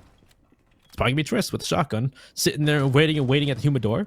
And we'll see if so far from GASHER'S Goons. Last time, like you said, they kind of went for that piano control, but it was a messy affair trying to take that control. And in the end, they really couldn't take it. And Pengu, though, he's waiting for someone to get on that White Stairs window. He's waiting and ready to deal with Gasher, rappelling back up, and he catches them, opening up the window, rappelling upwards, doesn't expect it. Gasher's now like, no way, man. There's no way you just did that. It happens. Again, it doesn't warrant comment in chat about. Somebody's on White Stairs. Oh, crazy. Can't believe there's somebody there. In a 5v5, 30 seconds into the round. Cannot believe it. Stun locked. Plus, that's your sledge as well, so getting open these castle barricades are so much more difficult. So I would not be the one question marking right now. But oh, wow. At this point, really? We're going for this? It's this kind of a game? I'm looking like GASHER'S Goons I'm watching right now based off the way Noob Slayers are playing. But no, GASHER'S Goons, they're looking like goons, but not the good kind. I wonder how the mental feels at this point. Especially for Gasher at that point, too, man. This is a chalked round at this point. Pengu getting 2, Triss gets a 3rd, and now it leaves Exile and Rice to try and bring it back. And they haven't even entered the building. They haven't even walked into the building. They haven't jumped down the hatch. They finally will. Seaver comes out, which should kill somebody. It'll kill Rice. Now it leaves Exile, which it doesn't look like they know where Exile is. He might be able to get a kill with that skeleton key, but still, it's a 1v5. Exile at this point could probably just talk with his team about what's happening. But he's going to walk through, and he's going to try and skeleton key Triss in the face. But no, it's a flawless round for Noob Slayers. That round was great. I enjoyed that round. That's a tilter. That definitely is a tilter. Not because, when you think of tilters, they're always like, oh, super clutchable situations or an 8-7 loss that you should have won, but you threw. That was just like, I don't know how obvious it is, but like Pengu maybe gets into Gasher's head a little bit with that first kill, and then he hops out and kills Matt like that. It was just like Gasher's Goons. They just hit a wall. Yeah. Couldn't maybe that's the round where it just throws Gasher's Goons off, and we see Noob Slayers really take control mentally, at least. Maybe hard to say, but they'll. It might happen.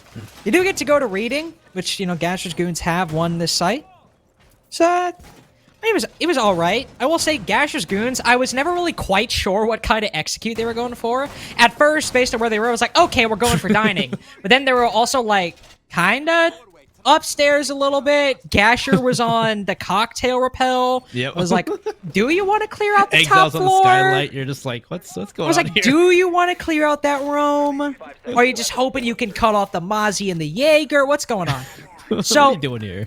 Here, the important thing, Benny, we finally see that Mira. Noob Slayers will be holding this top floor a lot more aggressively. How do Gasher's Goons deal with it?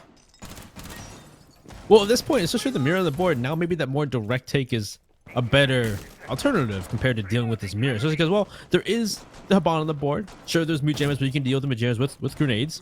So it still could be possible to deal with these mirrors with with that X-Gyros, with the grenades. Destroy the mute jammer, throw the X-Gyros, open up those mirrors. It's possible, but so far it looks like we see members still more towards that first floor. It looks like maybe going towards that train side. You see Hat being droned in. Aether's on the window, and to see if he maybe cut off a defender who may not be ready, who may be rotating back, like this mute here, but the mute of, Triss will be able to walk away for the moments. But so far, it seems to be that still nobody's going for the room clear.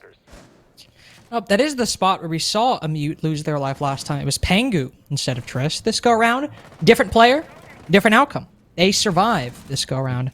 Interesting that. They've decided to place the mute jammer the mirror window watching reading instead of watching dining. Normally we see it the opposite position, watching that or placed to that hard wall, watching dining, but anticipating Gasher's Goons going for a reading take, and which it appears that Gasher's Goons are now going for, will certainly be okay. Well, I say that they were 2 in train, but now they're doing that thing again where I don't really know what they're going for. A lot of changing up and figuring things out. I don't know what's going on, but hey, they're gonna shoot the mid shimmer, and it looks like Triss will get the first pick. He just walks out and kills Gasher. Are you serious? He just walks out of reading like there's no business. He just walks and goes, "Hey, what's up? What's up there?" That's a guy. You're just watching this door? Yeah, you know, you can't do that anymore. That one, I will admit. That's like the return for what Afer did the last map. Yeah, that one I might get Gasher's frustration at. There was Vipoa to watch that vertical though, so if anybody I suppose pushed close, he could have got him. But Manpower's brought back in a huge way. 3K by Afer. He didn't even move. All he did was move his mouse, and 3 bodies fall. There's still Pengu up above though, and with no vertical control solidified, all that ground gained is now completely lost. Afer on low HP, Hat on low HP as well. No. All those kills that Afer got going so huge, the only one putting in any effort by GASHER'S Goons in this round, it seems. Is Vipoa and Pengu going to completely erase it? That is the question. Hat and Afer move into dining and get the bomb down successfully. But again, note, they're both on low HP, and now Hat's the only one left. He's got to get both of these kills, and one's to his left, one's to his right. He's going to the soft hole. Yes, he does. He tries to res himself, but Vipoa shoves his face back into the ground and secures Noob Slayers a 4-2 half in round number 6. Ooh, that was scary there, but still, the fact that Vipoa and Pengu was able to bring that back, despite Afer getting a 3K there, despite Afer being able to just entry his team into that round, because otherwise, I don't know what was going on in the round. Again, that was a round where I don't know what GASHER'S Goons have been doing. Even though like Triss walks out and just smokes Gasher on the door, still wasn't sure what was going on with GASHER'S Goons. Afer walks, gets 3K. He brings that team to get that plant down, but because of those holes made by team, because of the holes made by Pengu, it was up to then Pengu and Vipoa using that vertical control to stop them from planting and reading, get those picks to put them back into 2v2, force those two players, and I think it was Hat and Afer to walk into dining and get that plant down. And then, well, it was up to then Pengu and Vipoa split up, push their way through, win their fight, especially on Afer and Pengu. That was a big fight right there. Like Pengu wins that fight, then leads to a 2v2, a 2v1 against the last player. He's got to try to bring him back, and I was a little scared there because I thought Pengu was going to die and not be able to get refrag, but Vipoa was there at the rotate, able to get that refrag and win in that round. That is true, Dolly. That is how I would categorize your performance so far. Dying for Triss success. I like that how Shotgun would sometimes play operators with shotguns. That has nothing to do with anything we talked about. Yeah, but what does that mean? But I just remembered it, and it made me laugh. First defense for GASHER'S Goons will be Cocktail. See some of the usual suspects. Not a Maestro, but an Echo or Exile. He'll probably be playing the exact same position as the Maestro, I'd expect. They're holding Pixel. They have the Castle, so they will be holding that Humanoid, but with Noah Rooney, those Castle barricades are a lot easier to take down. Yeah, well, I say one thing, the issue is that they don't have a sledge, so it's going to be more... No, actually, well, they castle that stage window, though, so never mind. Yeah, plus they have so many breach charges anyway. Yeah, that's true too. They have breach charges from Triss, so it wouldn't make a difference. And Vipoa, so I guess it would make a difference either way. So now we see how they can deal, if they can deal with this humidor play like you usually see from teams. How we see Noob Slayers do, because we've seen them on Villa. They had some great early rounds on Villa. Can they still replicate that same early round and push them forward? Gash is gonna, he sees he's already getting droned out by that German replicator, so he's gonna back off immediately, not play for that position. So at this point, it should not be a problem to take control of Cigar because there's no shotgun in the way. Shotgun's going to use the first GONS6 and open up that one of those windows into Piano, and they're going to start trying to burn that shield inside of Pixel.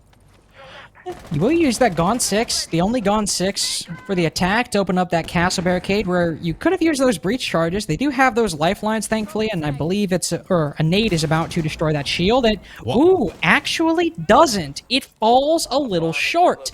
And now, this is what I was going to say. All you have, if Trist has one left, is those impact lifelines, and unless you want to start using Selma charges, you might be out of utility to destroy that pixel shield.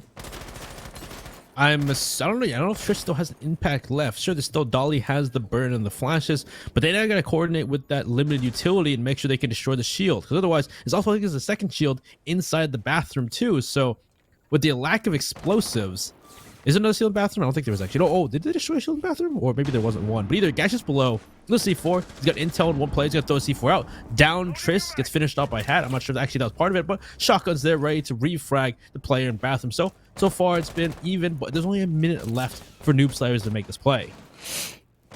Yeah, and they have to push so far up, cover so much ground for cocktail defense that teams usually should have by now.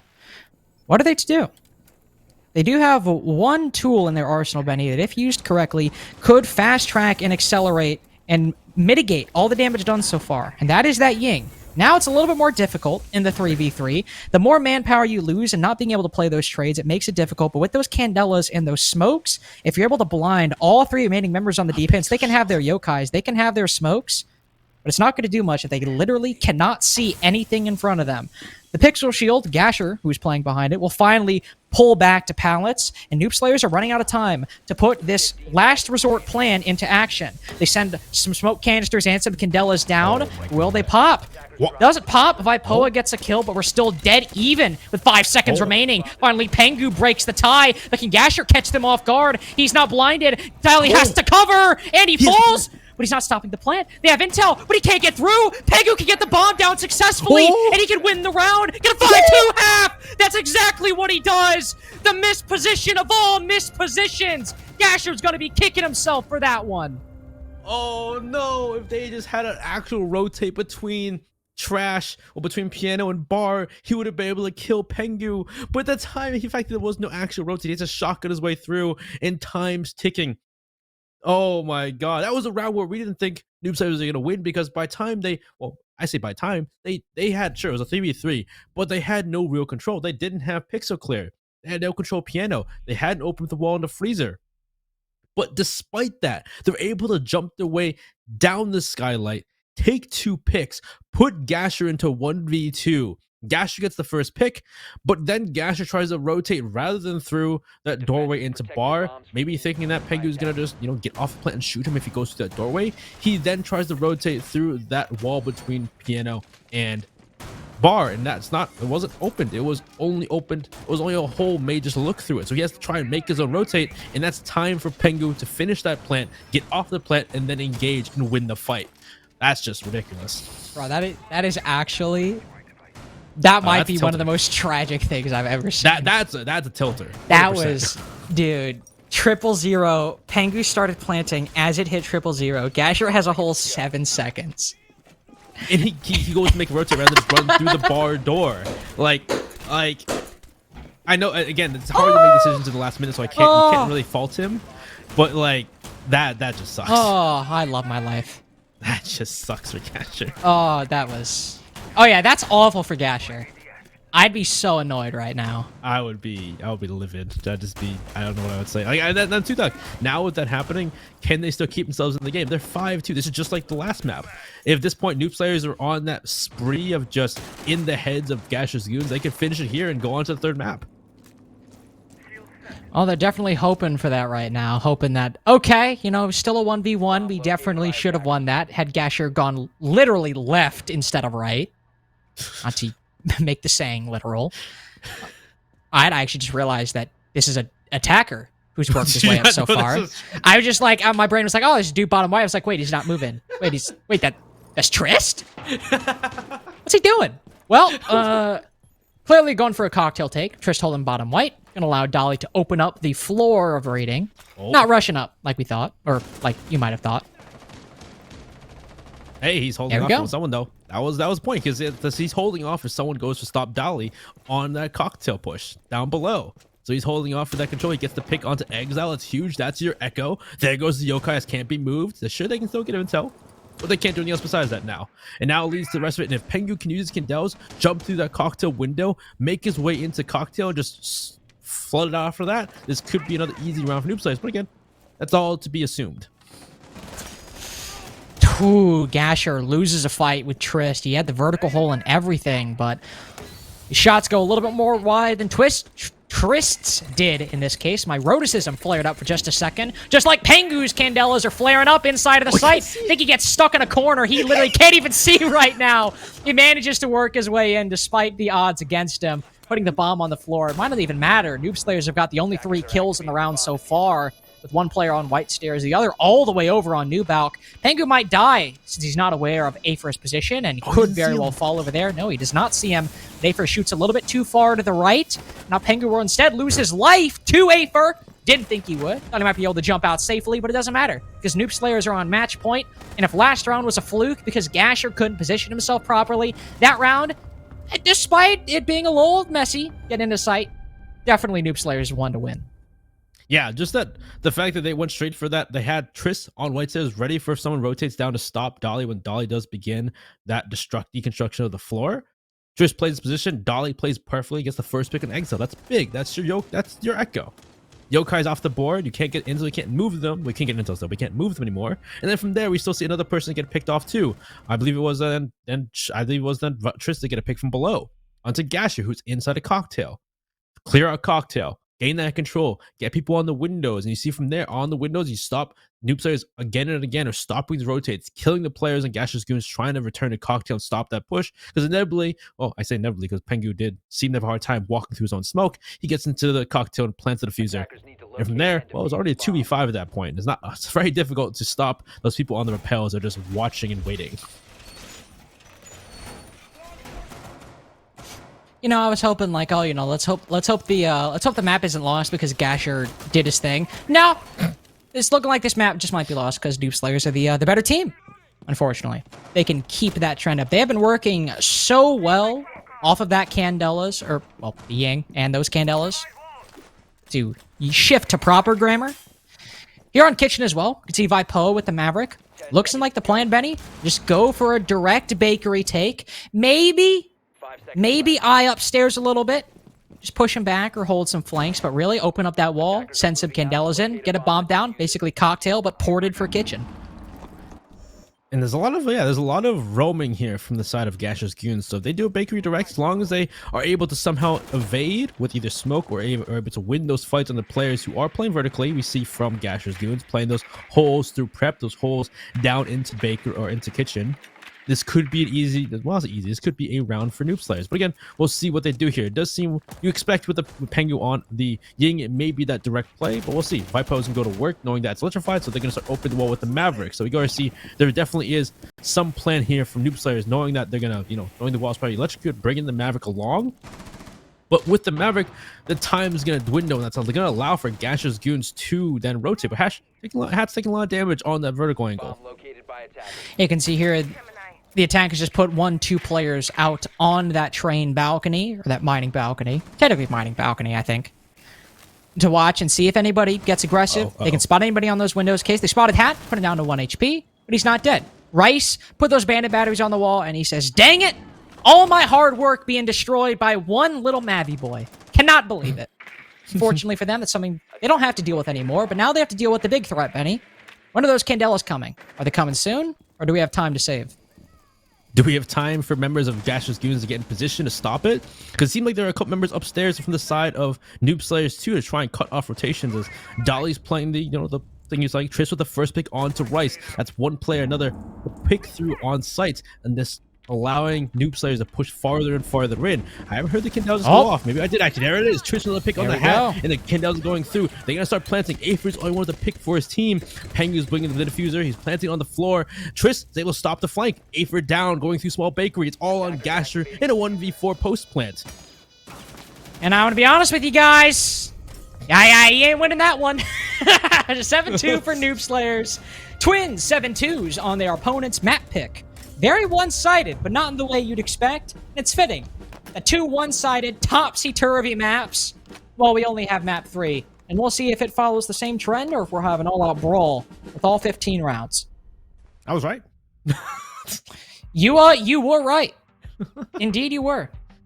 Look at that. I didn't think they'd take it that handily, but I was right apparently. I also did not think they would take it that handily. I was like, they might win it, but it might be a little close. 7-4 territory. But no, really on attack. Oof. Noob Slayers. That Ying play that they were doing, that's like every single time that Gasher's Goons try to go for a blitz and bring a Ying, we were like, oh, they're going to take this quick. They're going fast. They're going hard. Guys, this is going to be crit. They're all dead. Never mind. That was awful. Everything Noob Slayers did, that is what we were hoping from Gasher's Goons on both Villa Well, I don't think they really brought the Ying on Cafe that much. No, they on didn't Villa. much, no. Well, but they Yeah. tried to blitz it a few times, even without the Ying. But even Yeah. with the Ying on Villa, that's what we were hoping for. And Noob Slayers, the team who didn't even start doing it in this series, they were the ones who delivered. Yeah, that was like we talked about they had some great attacks, some early rounds where they just took control really well, and we wanted to see more of that. This round they did exactly that plus more. They even were able to fix mistakes they did on Villa here on Cafe, and that's just incredible to me that they're able to do that. And the fact that still, again, an unproven team, a team of people we haven't seen before, able to do this against some Challenge League talent that's been around the block for quite a while. Well, Benny, before we take a rest for map number 3, you know how Trist dropped 15 kills? Whew.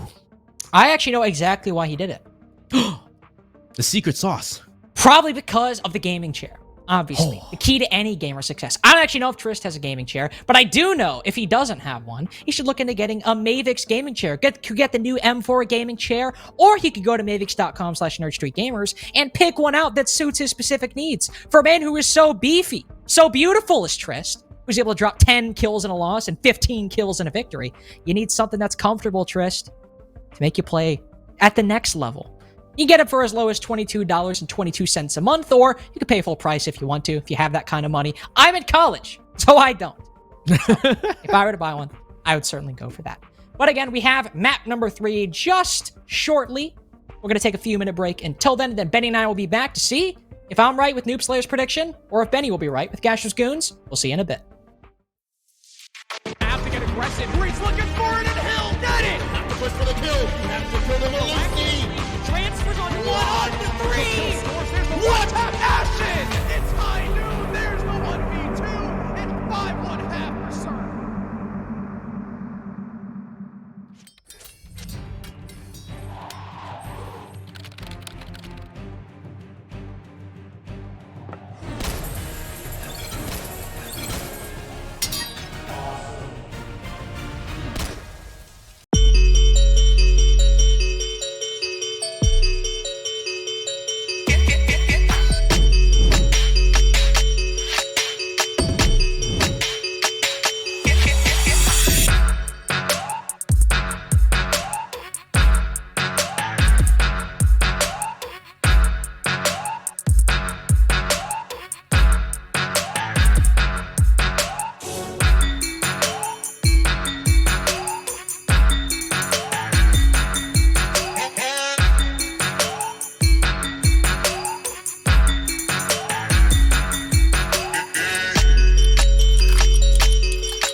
The government has acknowledged professional video gamers as athletes.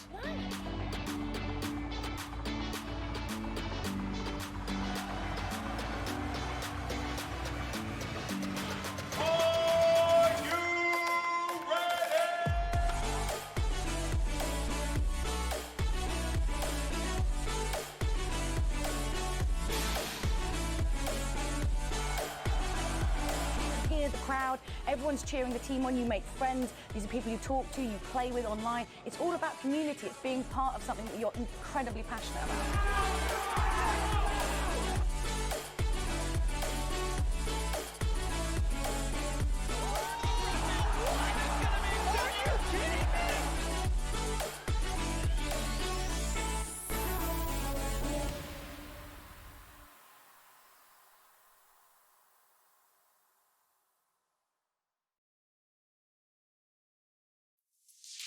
Have to get aggressive. Breach looking for it, and Hill got it. Have to push for the kill. Have to kill the Maluski.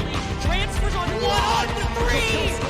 What a passion! It's high noon. There's the 1v2 and 5-1-half for Sir.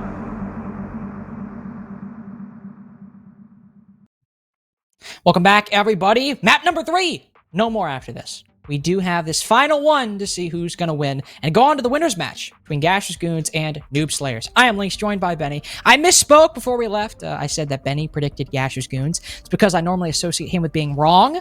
However, in this case, we either will both be right or we will both be wrong. It's interesting, yeah. That's the fact that, you know, GASHER'S, GOONS took Noob Slayers map 7-2, and then we see GASHER'S, GOONS lose their map to Noob Slayers, who then take even just as handily 7-2 once again, leaving us to the third map, leaving us all up to Clubhouse, I assume. I think I remember, yeah, I think it's Clubhouse. So we'll see here if that one team brings it out here. And well, it's been crazy because both teams have just showed their proficiency on the opponent's map pick. It's funny how that works out sometimes. General convention is like, hey, win your own map pick, then, you know, you might lose your opponents, then you win map number 3. Here, no, screw you. Doesn't matter at all. Not at all whatsoever. Especially round number 7, no logic. No logic at all. Well, more so a mistake. You get heated in the moment. Things start to get out of control in your mind. You go to a rotate that doesn't exist. It happens. We have the stats. Trist, Benny, are you surprised whatsoever? Well, I guess not the only player to drop double digits, but the biggest one. The biggest kill count. He's number 1. Nah, yeah, we screamed Trist's name quite a bit that game, and so she was entry 3-1. He was on it this game. Now that's great to see, and hey, it's great to see these players are showing up plays I have no clue. I've never heard them before, and they're showing us that they're not to be trifled with just because they're unknown. I always say that. You always say, I've never heard of these people. Crazy, they're doing good. It's always funny. It's just you always say that. It makes me laugh. The ego and Benny Algold. Can't believe it. Of course, for GASHER'S, GOONS, Afer. I mean, after map 1, who, I mean, he was like bottom, but he was kind of like the lowest rated, but like because someone had to be. Here, he redeems himself, had a solid performance, but he still lost. So yeah, it's a bit impactless as that. He did have a 3K trying to bring his team back in that round. True, but that was a good 3K. That was a good 3K, but they still didn't win that round, unfortunately, despite that, which is very unfortunate. It does happen. That's the way the cookie crumbles sometimes. And the cookie's about to crumble, Benny. It's like it's crumbling right now. Yeah, I could have phrased that. I could have phrased that a lot better. How the mental is for some of these players right now after that map. Well, for Gasher, it's down here. It's all the way down there. No, I'm just kidding. Gasher's probably chilling. And on map number 3 at Clubhouse, I imagine Gasher is not too worried that he has to face, at an end of a best of 3, he has to face a team on Clubhouse. He's probably chilling. I imagine this will be okay. And we'll have a good one. Probably not a 7-2 like we've seen so far. All right, so bans are going to be... we're not seeing a Flores here. We're not seeing a Flores. Cabana, Mira, Valkyrie. I know it's not going to be a Flores. I just know we're not seeing a Flores. I will be so mad. I will be so upset. Hey, I was right the first one. Noob Slayers will ban out the Maverick. Highly doubt GASHER'S, GOONS would ban the Flores next. Could see the Thatcher. Could see the Hibana. That's right. It's Hibana. There you go. There you go. Benny, you might just be 100% correct so far. Since we don't have the Thatcher ban, we will have Thatcher up. Will they ban Cade or Bandit or some kind of Harbor just now for comfort? Will they go with the Valkyrie? Hey, Valkyrie. 3 for 4. Benny. 3 for 4. Come on. I don't know. It makes sense though. The ban, wouldn't you want to ban Kaid now at this point? So I don't know. I hyped up Benny's wrongness, and if he's 4 for 4 right here, that's really just putting me in my place, is he? Yes. Congratulations, you predicted a Clubhouse ban phase in which 2 of the bans are always the same. I know. Good work. Like the only thing that changes is the attacker bans. The defender bans always mostly the same, really. I'm proud of you. Good work. Oh man. Well, hey, we're on Clubhouse now, and this does leave Thatcher available, and it can be a powerful tool depending on the team runs it or if they know how to play it correctly at times. So we'll see how it affects GASHER'S, GOONS on the attack here as we're going to CCTV and Cash first, going to one of those sites that has been a bit rickety for the defense as of late. So it's gonna be interesting to see how Noob Slayers play this out, as there is a bandit on the board. Yep. Not surprising at all. Thatcher left up if you're defending CCTV. You really need that bandit, especially if you want to try and actively contest that wall. They have brought the combination of the bandit and the Cades, so, well, while there are EMPs and, you know, Afer can very easily dispatch with that, if Pengu wants to try and bandit trick the main wall, is going to burn a lot of Afer's EMPs. Probably 2 if he decides to actively bandit trick, and that makes it difficult. Do we go for a garage wall at that point? And if you mess it up, you might need to dedicate another EMP to the main wall. Or Pengu could just put 2 bandit batteries there and not deal with it whatsoever. Because odds are, even if he does bandit trick, Gasher's Goons will probably go down below, try to knock him off that wall, or go to the CC window to try to knock him off that wall with a nade or just holding the angle. We'll see what he decides to go for, but either way, you'll need all of those EMPs because a lot of walls are going to be electrified. Yeah, it's just about too. You said like if they've run an AMPs, if they can't open the garage wall because Dolly's playing the Kaid, it's at that point they have to then go for that split take, not able to get those garage walls open because I don't think you want to try and challenge garage head from the doorway or from swamp, though you could get the kill from the plat wall. We'll see how it starts off there, because again with Exile on here though, they could also just EMP and then have 2 hard breachers, and that's a surefire way of getting this wall open. EMP should go out, should deny that, and so he can get 1, but can he get the 2nd? Oh my He God. could be able to get it off. Wow. Yes, he can. So he gets both despite the EMP, and really that kind of forces you to go below. And because even then, I always think this. I say surefire, but I guess maybe not. I'm totally wrong. Dude, this is... Do we even need to talk over this right now? I feel like this is entertaining in and of itself. This is so awesome. Look at He's this. just going back and forth. It just... Oh my God. Dude. Well, at this point, that they should go below now. Bro, Swap to they're kill literally Pengu. stun locked. They ain't even doing anything. Someone's got to be going on. There's no way they're just sitting here. Where's the rest of the team? Where is Gasher's Goons at? They went to the opposite side of the map. Oh my God. Oh, that was awesome. Oh, that was great. Now Pengu will just place No, he's still dedicated. I respect that. I respect Right. that He put one on crazily. the single wall and he walked away. Oh my God. So at this point, if they're only going for con, what else should they do? Should they go to garage now because they can't get plat open? Benny, I want to be honest. I have the biggest smile on my face right now. Yeah. You sound like you are laughing your butt off. Listen. I know I said I wouldn't mention it much, but they were trying to pass a bandit trick from what was once the best player in the world. Like, Oh, I had to mention this. there we go. Okay, at least you didn't say what we thought we didn't want to say though. At least. Nah. that's Didn't good. want to say it, but like that is what Gasher's Goons were going up against. I do feel bad to a certain extent. Yeah, Pengu danced all over him right there. Oh. Triss gets the first pick, not the second pick. Aether has been down inside of construction, had almost the 3rd to fall to the floor by a bandit inside of the site. And I mean, I don't want to be that guy. I don't want to call it with 30 seconds left, but it's looking really difficult to see how Gasher's Goons win this round unless Noob Slayers give them multiple fights in a row. That's not happening so far. Pengu takes one. Vipoa takes one too. Shotgun is the first, again, to fall for Noob Slayers, but Rice and Aether both on reduced HP. 15 seconds left. Smoke canister bringing out. Pengu probably with the biggest impact I think we've ever had in a siege round ever. If I were to hedge a guess. I would say ever, but I would say that obviously. was pretty ridiculous. He took That down was- 2 exothermics, a Selma charge, wasted half of the round, and got a 3K. Yeah, it was funny too because during the pre-show we're talking about not trying to bring it up too often, but you really can't not talk about it. Listen, in we that round. didn't talk about it for 3 entire maps.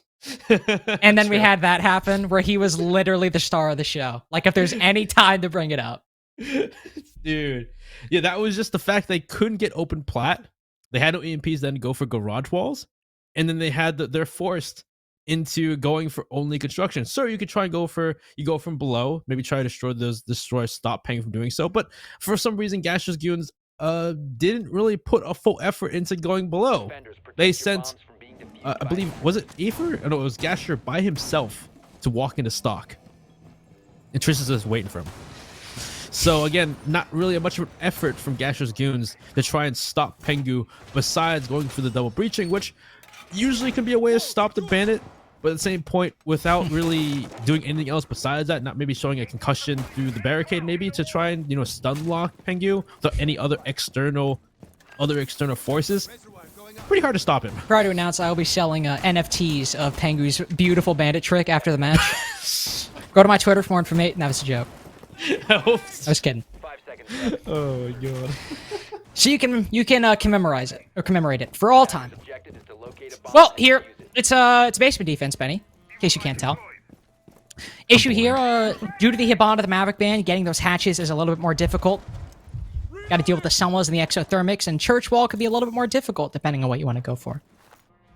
Yeah, besides they didn't brought like any can openers for that really at that point. If you want to, you know, have rice It's true. for the This walls is, and then this is a bring- good opportunity to bring Capital and use some of those can openers. Yeah. Especially if you're going for blue and you want to have deal with the player in blue, sure. And Wamai's not being brought, a Capital wouldn't perfect. Sure, the ace is nice, but for this point entirely, maybe the Selmers aren't the. Oh my god! Again, this is one player just gonna get picked off without knowing they're there once again. Where is the droning? Dude, Dally was like walking through one of those, like a wipeout course right there. He just like, oh, I just stopped right as the bullets came through the wall. Almost got knocked out into the pool.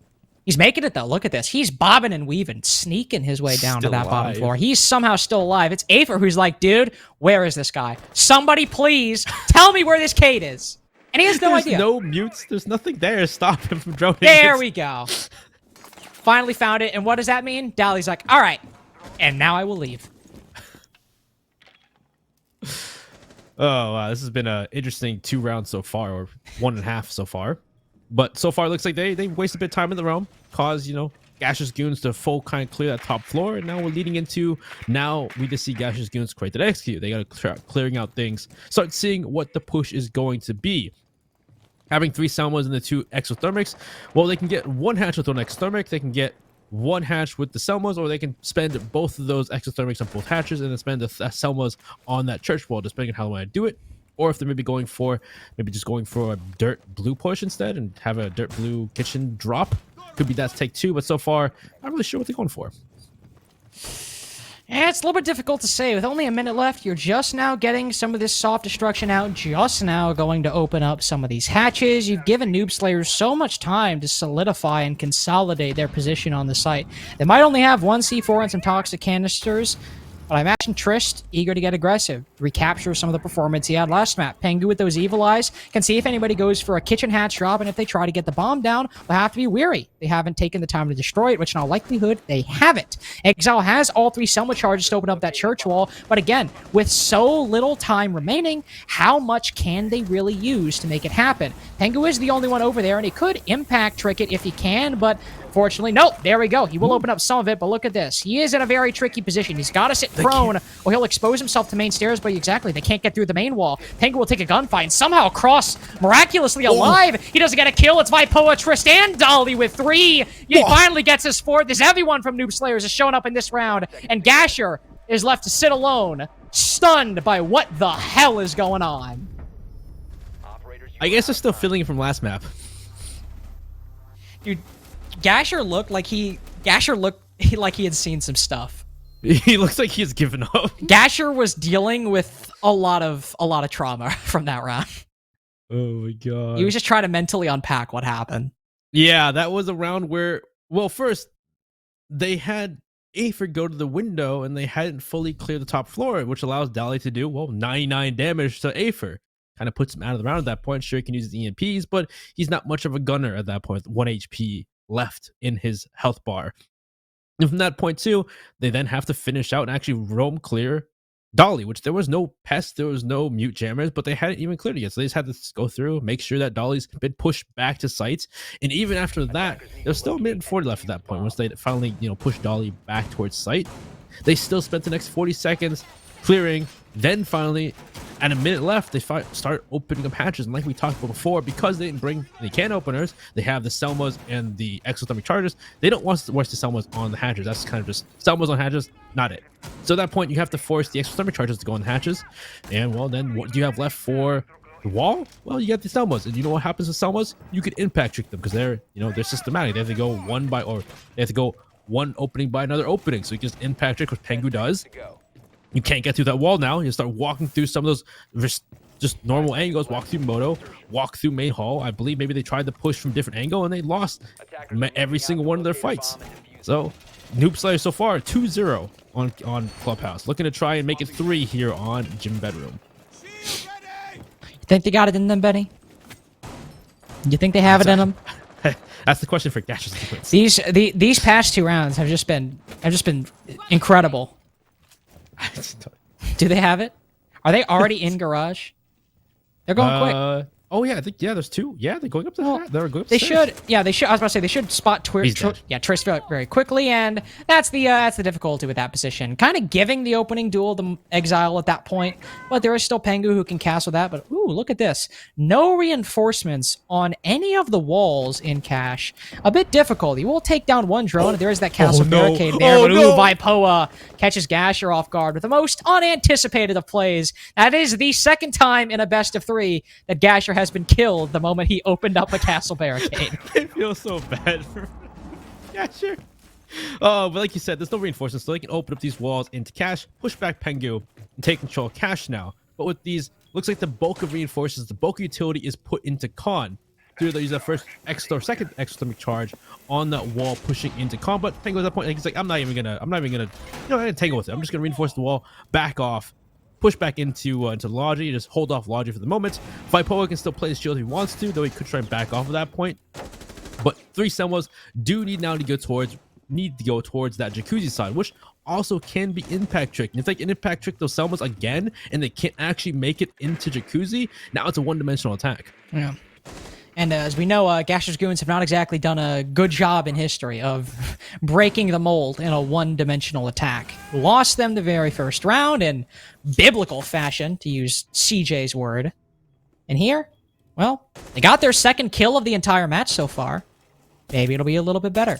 Using some utility, destroying some of these shields. But again, as Benny said, as long as that Jacuzzi wall remains solid, they'll make it a bit more difficult to play inside a bedroom, but they can still play in Pengu's position, holding the entrance from construction on top of main stairs, unless they send someone to go for a solo or duo play up that stairwell. But are they taking that action? Until then, Noob Slayers can sit and wait, as 3 members from GASHER'S Goons all sit outside. 4 members of GASHER'S Goons, in fact, all sit down to these positions. It's not that they're not necessary. Holding the balcony windows, holding the con doorway to push in later, it's all well and good, but with nobody on that Logi hatch, nobody pushing up those stairs, you have to deal with this push, and right now, it is completely collapsing for GASHER'S Goons. 2v3, make that a 1v3 as Rice was down on the floor and finished off by Vipoa. Well, Vipoa can easily clean it up after that. And with Noob Slayers 3-0, Benny, if this trend continues, all 3 maps will be quick tonight. Yeah, it is looking. I don't know what's going on with the GASHER'S Goons. I don't know what's so difficult about. Well, you got to take a timeout at this point. Like, you have to take a timeout. You gotta take a timeout and think about this. Like, especially on that round. That round, both exothermic charges were used early in the round, and you're only bringing the Selmas. So it's like in that round, I guess for bedroom and gym, it's not as big to bring the can openers. But using those exothermic charges for those walls and then forcing the Selmas for Jacuzzi, where Jacuzzi usually is that main entry, rather than pushing from Con, because if you're pushing from Con, especially if you don't have Jacuzzi open, you're still walking into many crossfires in bedroom. That's why you have, Jacuzzi open, and why Jacuzzi is usually the mainstay. If you can open up Jacuzzi, open up bathroom, you can cut off the site so well. And despite, not having utility or not even dedicating utility to open up those walls, you leave yourself to such a difficult take. And we saw it right there. GASHER'S Goons are just kind of sitting in Kahan, sitting on the balcony, just waiting for Noob Slayers then to make a mistake rather than trying to exploit weaknesses in their defense. And well, we'll see this time if they can open a plat wall, because it could very well be the same story. They gotta go below. I mean, I know you have the Thatcher, but you have to go below at this point. Yeah. They could try their luck again. And they, honestly, bandit tricking, it is hard. It is hard, even for the best of players, to get that timing down, especially when you have an ace and a thermite on the board to put a Selma on one panel and exothermic on the other. Going down below would be the safer option, even with the Thatcher. You could even do some in-tandem work if you want to. Have Pengu focused on the wall, then break it open below him and get a pick at that if you wanted to. Seems like maybe? That should be how it's done. Or are they... Oh boy. There's no way, right? There's no way they just at least try to concuss Pengu from the hatch. Or not from the hatch, from the drone hole. Please, we go just do that. again. Oh my, please. Don't. Oh, wait. He's gonna get it off. He's gonna get that. He's gonna get one at least. He's not gonna get the other. Or no, that will open up. And he manages to survive for the moment. But part of that wall is opened up. He will have to pull off. However, Benny, still think about it this way. You wasted about 50 seconds, you burned an exothermic, and all they have on that wall is one Selma hole opened up. I'd say this is still a win, because if plat wall gets open, it's still going to be a lot later than it normally should. Actually, you still can play inside a CC and swing things from that position. So unless they spend, Bomb located. oh, what do they have? Do they even have Selmas left? I think they have. I think they have one more left. If that's all they have left and they can't get open con wall, this is still the same situation. Because they can't. Sure. Wait, they I can thought jump- Rice only used one exothermic. He used both. Both of them are gone. I don't know if he used the other one maybe towards like on garage, or maybe on a different wall. But he has no extra shaft. It's only one Selma. Michael. So unless like you can't even jump through that hole. So literally they have no other way besides opening up this. They open up one hole. Look, All right. Vipo is trying to get aggressive here. It's crazy, Vipo. He wins All the right. fight too. That's pretty crazy. So at this point, it's the same play. It's the same one-dimensional play. I don't know if we needed to be swinging Platwall like that, especially now that Dolly's fallen. This could very well be a 3v5 right now if Vipoa doesn't win that very risky 1v1. But Benny's 100% correct. It is the exact same play. Exile has one Selma charge, and look at this. Bam. Now, to be fair, Afer still has an EMP. He can use it, destroy that bandit battery. Actually, they do that with a... Okay, bit of a waste of utility here, I think, but to maybe a bit of poor communication and aid used below in combination with an EMP. Maybe he thought he might be bandit tricking. I'm not too sure. Pengu can still play close in this wall and perhaps catch Afer off guard and tip the scales in Noob Slayer's favor. And well, he definitely needs to do so right now. Pengu will give away his position and cross. The Mad Lad will walk straight in front of Afer in a close quarters gunfight. But now we move to CC window, might break it open and at least scare the living daylights out of Gasher's goons. But Pengu loses a lot more HP in that gamble. He doesn't do any damage in response. But there's Vipoa, 2 kills so far. He evens things back up. This is looking like Gasher's goons' first round on the board. The shotgun makes it happen. He gets one on the entry. He's got a deployable shield guarding Platwall. It's 2 isolated 1v1s, but now the attackers will consolidate.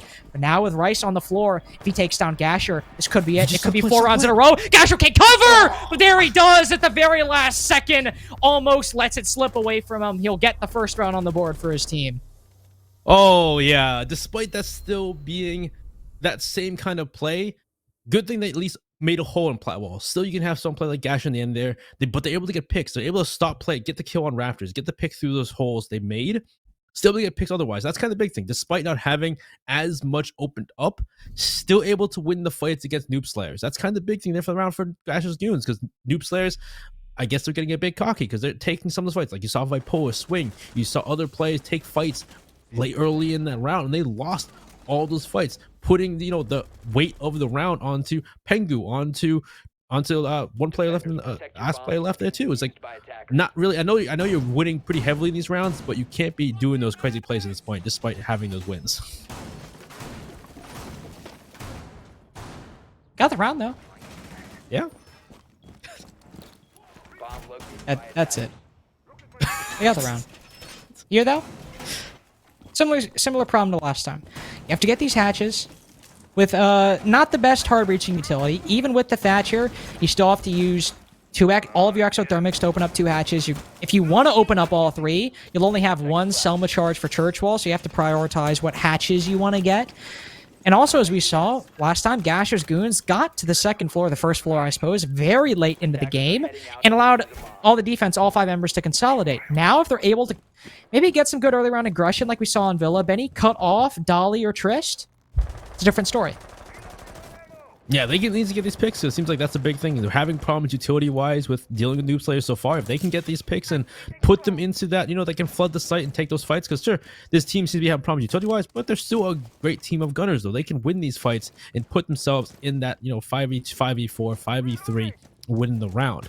We'll see here, though. Looks like they're still droning to make sure to drone first before pushing through. Make sure nobody takes heavy damage walking in without any intel. As I say that Hat's going to walk in. Maybe going to pick on someone on top of main stairs. Ping comes out. He's going to pre-fires through. He's going to try and pick off the Legion that's trying to walk back to site. This is a scary position for Triss. He's trying to stay alive, and man, he's being slowly picked off, but able to crouch down, walk away. And looks like they're going to see one inside of Lounge as well that's trying to flank. But so far, a much quicker take of pushing these players. And that's what we want to see from Gasher's Goons, especially after how spectacularly, not even spectacularly, but how their attack collapsed previously. With both Trist and Vipoa both getting aggressive in their respective sections of the map, there are opportunities for Gasher's Goons to get that opening pick, but that time might have gone away. Minute 15 have now gone. Vipoa and Trist retreat down to the inner belly of the site. We're in this situation as before, and could be a 5v5 going into the execute, but they can get these hatches open and these floors opened up so much quicker than last time. We do see that it looks like the intel maybe on Trist trying to impact trick the hatch. If they can kill Trist below the hatch, if they can stop him from doing so, maybe even get that kitchen hatch open. Sure, you might not open the blue hatch, but that would be big if they can do so. Looks like Gasher should be going to a side though. He does get wary maybe if there's a C4 from Dolly waiting for him in that position. It looks like Dolly maybe trying to even Electroclaw trick the tri-wall, but so far blue hatch has been opened up. They've opened up Moto, so maybe they won't go for kitchen. Ooh. They will open up some of the floors, maybe content to just deny that area for active play by the defense as opposed to opening that hatch up. They're clearly focusing over on that church wall. That's still a good thing. Very workable position to make an execute happen, and with 3 Selma charges, all for Exile, good use of those EMP grenades in tandem.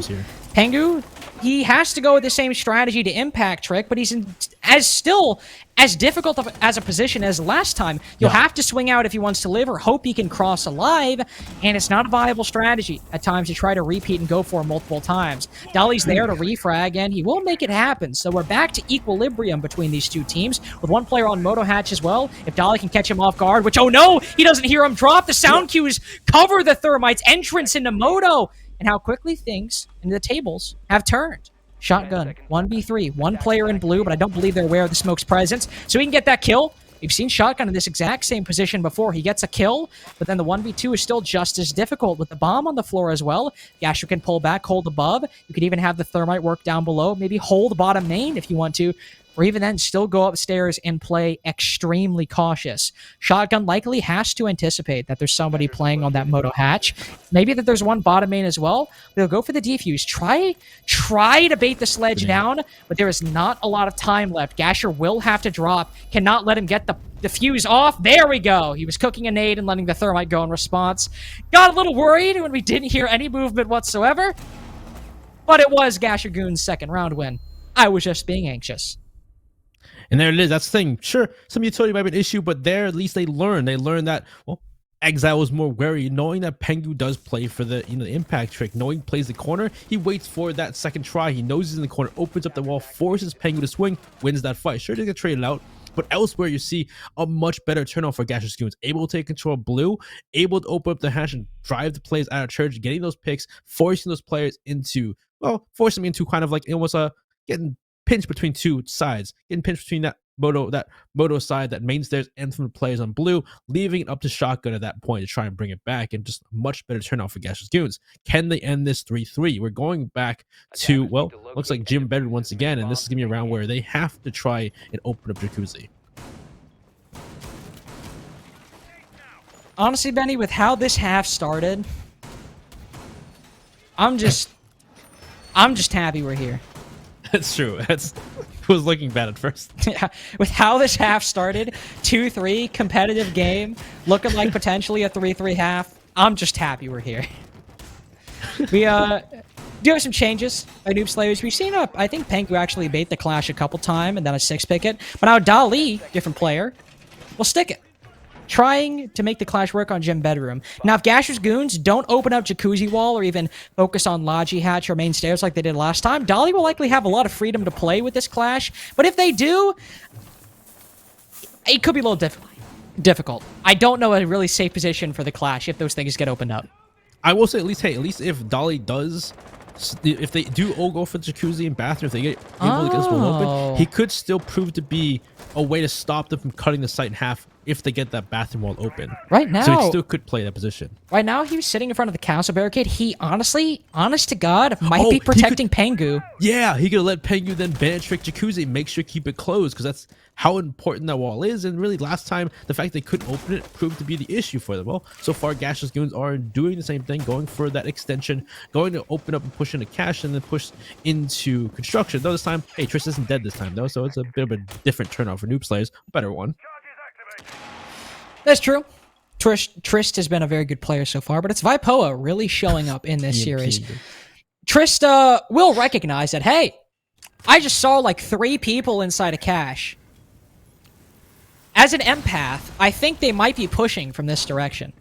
Thankfully, they will be correct. Trist will be correct in that assumption. With a con shield as well, if, ooh, I was about to say, if the Zofia gets complacent, sitting inside a cache, could lose her head to Trist, but right now, still playing a little bit loose, still just trying to open up this area. Did he just what? He impacted the reinforcements. Yeah, listen, it'd be like that sometimes. Well, Pengu, realizing that they're not pushing over by Jacuzzi, he'll just ban a trick Logi Wall, because why not? Oh, and then the clash here too. Oh my god. Why is nobody on Logi Hatch? Nobody's on the hatch. Why is nobody on Logi Hatch? I hope Rice does not go for this. I hope Rice doesn't go for this. Why is nobody on Logi Hatch? It looks like Shotgun's trying to protect the bandit batteries on the Jacuzzi wall. Attackers have located And there goes it. I knew it. I knew it. Is nobody on Logi Hatch? They haven't even drone Logi to see if they can open the wall. They didn't, There we they didn't go. even drone it Gasher's even. there. You have a nade. Nade him. That's fine. It'd be like that. Oh man, it's Listen, the same turnout. I It's get. the same Listen, exact I get turnout. I get it's a tricky angle. You got to go behind that grate, but that man is stopping your entire push. Necessary actions need to be taken. Oh. Thankfully here, 2 bodies have died around that clash, so 3 bodies have now fallen around that clash. So all of my complaints, all of my criticisms could be all for naught if Poa and Dolly can't clutch this out, and it's very much looking like that is a possibility. Or no, to be honest, a likelihood, if not a guarantee. 1v4 for Dolly. He can't use his shield. He's got to use his gun. Clash's namesake, can't use it here. 3-3 for GASHER'S Goons. Despite how annoyed I might have been. Like I said before, sure, utility might be an issue here for GASHER'S Goons, but they're known as a team before, at least, for being aggressive. We've seen them play aggressive and take fights. They're great gunners. They have great gun skill. They showed exactly that. In fact, that they just walked in to bedroom. There was a clash. There was a literal mobile mirror for noob players to play around. And despite that, GASHER'S Goons win every single gunfight walking into bedroom, from the windows, from con into bedroom. Despite that being the expected place from the walk-in, they still win every single fight, killing every single member around the clash. That was Dolly. He's just kind of sitting there seeing his members just die one after another.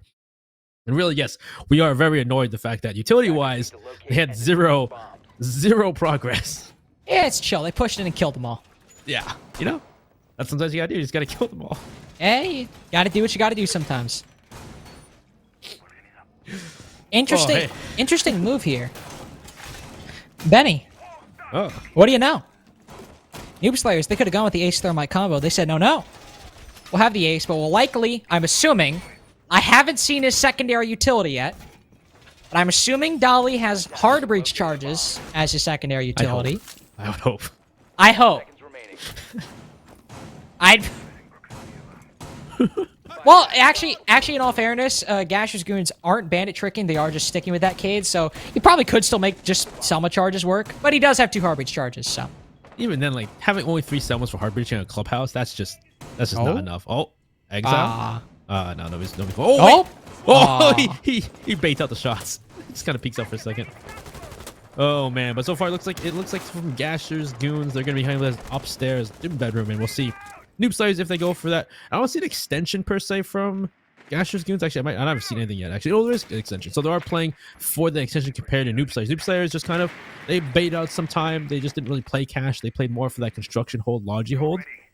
We see from GASHER'S Goons, we're actually trying to hold on to cash and construction for as long as possible. We'll see Afer and Hat try to hold on these positions in red and cash for the moment.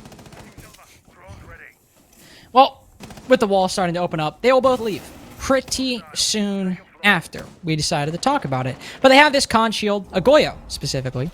That doesn't really affect the analysis all that much, just wanted to specify. It's a Goyo shield, so we can still play behind it. Well, I mean, it can't explode, so if it decides to overstay its welcome and a nade is timed properly, or a Zofia lifeline, which, well, they don't have one, so gone 6, I suppose, would be the equivalent. Could get blown up, but right now, Noob Slayer's just slowly progressing on through the map. Trist hoping that somebody peeks that angle. And with a Maestro pushed pretty far up in construction, he actually might find one, but no. Afer will still take refuge behind that shield. He's trying to impact trick, but don't believe it's successful. Oh, there we go. Well, that's unfortunate, trying to impact trick the wall, and well, that's a pretty difficult impact trick. It cut off on the rotate or the retreat from the position. Unfortunately, lose your Maestro, but still, the cameras can still give intel. They can still be moved, so they can still help out the team. But now the rest of the team is going to be wary of this push, and we'll see what Noob Slayers goes for next. I don't know if they even open up the Jacuzzi wall. Oh, this is beautiful. trying to stop them. But even then, with him on the hatch, Exile still playing well down those Trist. And so far, what is the plan for Noob Slayers here? Oh, you see how Pengu's on Logi hatch right now? That was sick. That was awesome. Now they can get open the wall. And they do. They get open the wall. Pretty poggers, as far as I'm concerned. You could also categorize that round as that. This round as that, if you want to. 3 kills so far, compared to GASHER'S GOONS singular kill. Rice is playing close with a shotgun, so if Noob Slayers get a little bit ahead of themselves, well, never mind, he's down, so I'll just forget what I was going to say. Gasher could still get one if they get ahead of themselves. He'll get one from bathroom. There's one moving in from construction as well, but he can't flick in time. 4-3 for Noob Slayers at the moment. Solid first round to start out. Nothing too crazy, but like I'd say a fairly good standard round. Yeah, get open. Shit, they didn't make it one-dimensional. They were able to get the kill on Aether. They get control of Con. They actually make the way into Logi, take control of Logi, and then push from there. And even from then, it was Logi from the balcony getting picks onto GASHER'S Goons, one after another. Great job to Noob Slayers. And really, I think it's one thing I talked about in the past too. Sometimes positioning from GASHER'S Goons is interesting. This has been interesting to see where they're placed out and see players unfortunately caught off here. And Noob Slayers actually able to get into Logi was big too, compared to GASHER'S Goons, which stopped that construction and they got to just walk into the bedroom. So we'll see how they go for the next round though. We see GASHER'S Goons. They're gonna go. You have to go downstairs. Go to the basement. Do you think they were gonna go to bar stock for a second? I didn't know. I actually didn't know where they're going entirely. Okay. I totally didn't see it. You stopped for a second. I was like, did he think that? I didn't know. I just wanted to. I wanted it to be a safe space. Like, it's okay, Benny. We all have bad eyesight sometimes. I do too. I make the mistake. That's also why I'm going to an optometry appointment on the 4th. That is true. I forgot. Benny does have an optometry appointment. Because He's getting his glasses soon and his booster shot. Yeah, I gotta get a boost shot too, man. Because I gotta make sure I'm strong against the COVID. I've already been boosted. I was ahead of the curve. I actually wasn't. I got it a bit later than all my friends. It was the holiday season. I was like, you know, I'm gonna treat myself. I'm gonna stay in. I'm gonna play some games. Get my booster shot. I mean, it's not like you're gonna treat yourself to a booster shot, is what you're saying. Less COVID. That's a treat in my opinion. That's true, I guess. Well, so far, it looks like they're pushing through, they're droning out, and Dolly takes heavy damage from somewhere. I believe that was from the main stairs window. I think that was Gasher shooting him. I might be wrong, but they're just quickly pushing into dirt. And not the site. I wanted to see if he'd keep pushing. They'll just have Pengu sit here. Just like, hey, guys, I'm here. That C4 will land on its target, but Pengu, again, with that shield, can mitigate quite a bit of the damage. And it appears that this plan of attack that Noob Slayers were going for, well, are they letting go of it, Benny? There should be enough time now for GASHER'S Goons to be able to at least react now and adapt to it, knowing that there's going to be a definitive take of dirt, which does secure one of the big lanes if they're going for that kitchen drop. So at this point, with the kitchen now hatch open, they can go for that drop, but that's kind of only 2 pieces to it. I'm not sure if that's really enough for that play. It seems that our play is rotating maybe towards that blue side. Aether with the first pick on a Vipo to stop them, as they know they're trying to go first pick. They're going to try and aggressive and stop these players, but in that chain link, doesn't even matter. He's playing on the head glitch on the chain link. Doesn't even matter. He gets the second one. He can't get a third though. These Dolly's there to stop him. Yeah, Dolly playing close to that skeleton key, but look at this. Pengu is like, I am in sight, boys. You thought me being at dirt was a problem. Well, why don't you see my final form? Issue here, he's got to fall off the plant, though, because, well, never mind. I didn't even think he killed someone there, and he somehow managed to do it. But now, similar to a Clash being in a clutch situation, it's now a Monty in a 1vx. How do you do this? It's not easy, because well, Benny, you only have a pistol and a shield. You're kind of clunky. They've actually all moved to the top floor as well. Look at this. Pengu could actually. Yeah, he could actually know though. You know, I don't believe he knows that they've all gone up top, but with all the time remaining, if he clears church, he could actually. If they play this a bit slowly, he might be able to get the bomb on the floor if they don't make it in time. They will finally drop. He's got to be so careful with this. He gets it down. Can he extend? Does he play for it? He gets one. No, he doesn't get one. I spoke a bit too soon. That's on me. Gasher does get his knife, though. The Gasher knife comes back. We're back at a 4v4. If he had gotten the pick on the Gasher and made a 1v1, that would probably have been the round right there. But again, he doesn't get that first pick, which is huge. But still, the point of this was just the fact that they looked like they were trying to go for dirt, trying to maybe caused some confusion in GASHER'S goons when it came to making that play, because they taken dirt very quickly. They had Pengu on the Monty inside of dirt array just at the doorway, maybe causing some confusion, causing plays. And then they tried to go maybe for upstairs. They tried to push upstairs, try and maybe cause some confusion on main stairs. But it was A for the fact that gets the first pick and the second pick on the cutoff, killing the player on chain link fence. Then at that point, sure, he does get picked off. He does get returned killed, but that leaves him already in a 3v4. And from that point, well, what do you do? With that control of dirt, well, they just go straight forward for that control. They go dirt. They push into site from dirt into arsenal. And from there, like we talked about the clash, well, if you just kill all the players around the clash, well, not much of a difference at that point. Well, Benny, I'm sad to say GASHER'S goons will not be trying to bring the success of Pengu's bandit trick to their defense. Sad to see. Truly a sad day. It's not a sad day for noob slayers though. They'll realize, assuming they will in the prep phase, oh, they're just bringing a mute. We can just throw one EMP grenade. They kind of do the same thing when you think about it, so cut myself some slack there. Throw one EMP grenade on the plat wall, open it up. One EMP on one of the garage walls, open it up. So really, for the hard breaching, which was so difficult for GASHER'S goons on their attack, probably won't even be something we need to discuss.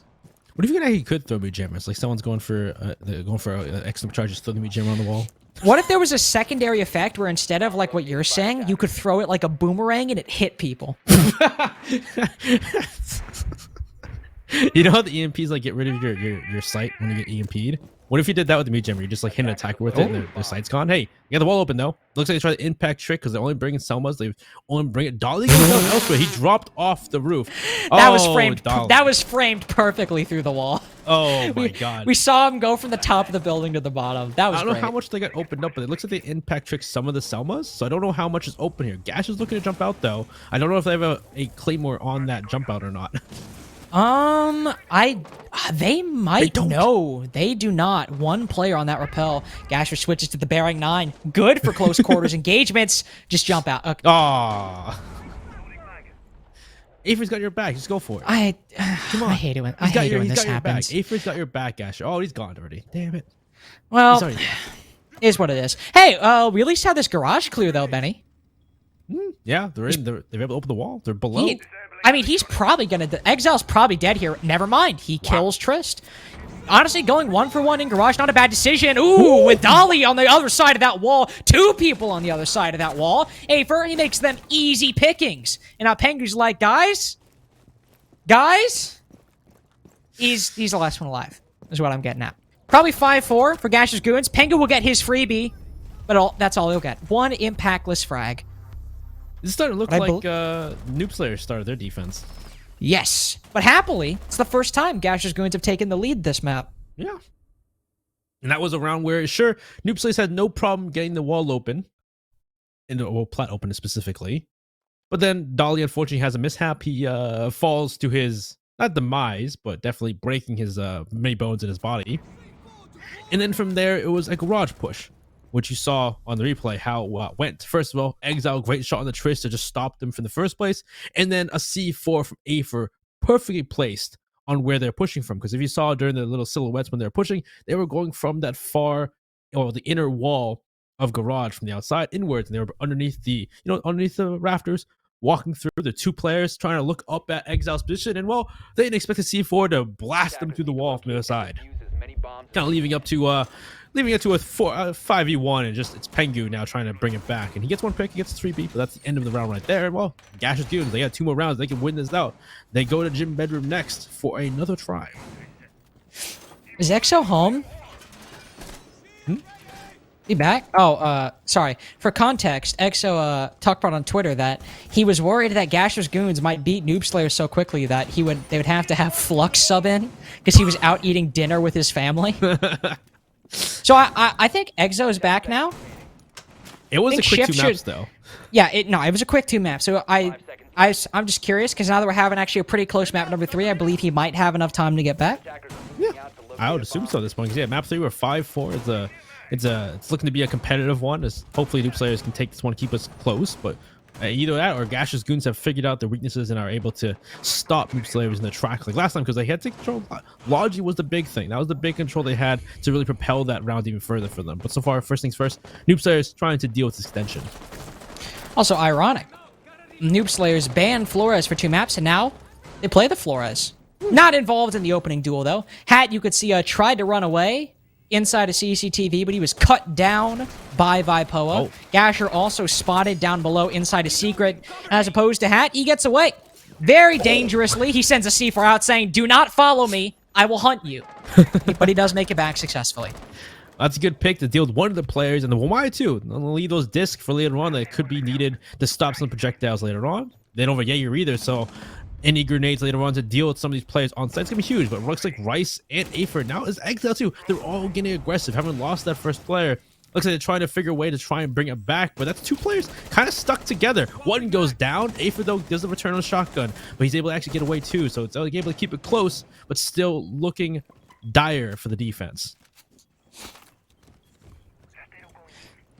Thankfully for them, the attack, well, because of how many bodies they've taken, will take some time. Destroy some of this utility. Con shield now gone. They can push in a little bit more safely. How is construction looking? Or not construction, logistics looking. I misspoke. There is Afer currently playing inside of there, but with half the wall open.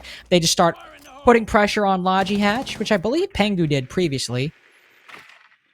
Might go back there later on in the round, we'll have to see. Just a utility clear for Noob Slayers right now. Doing work.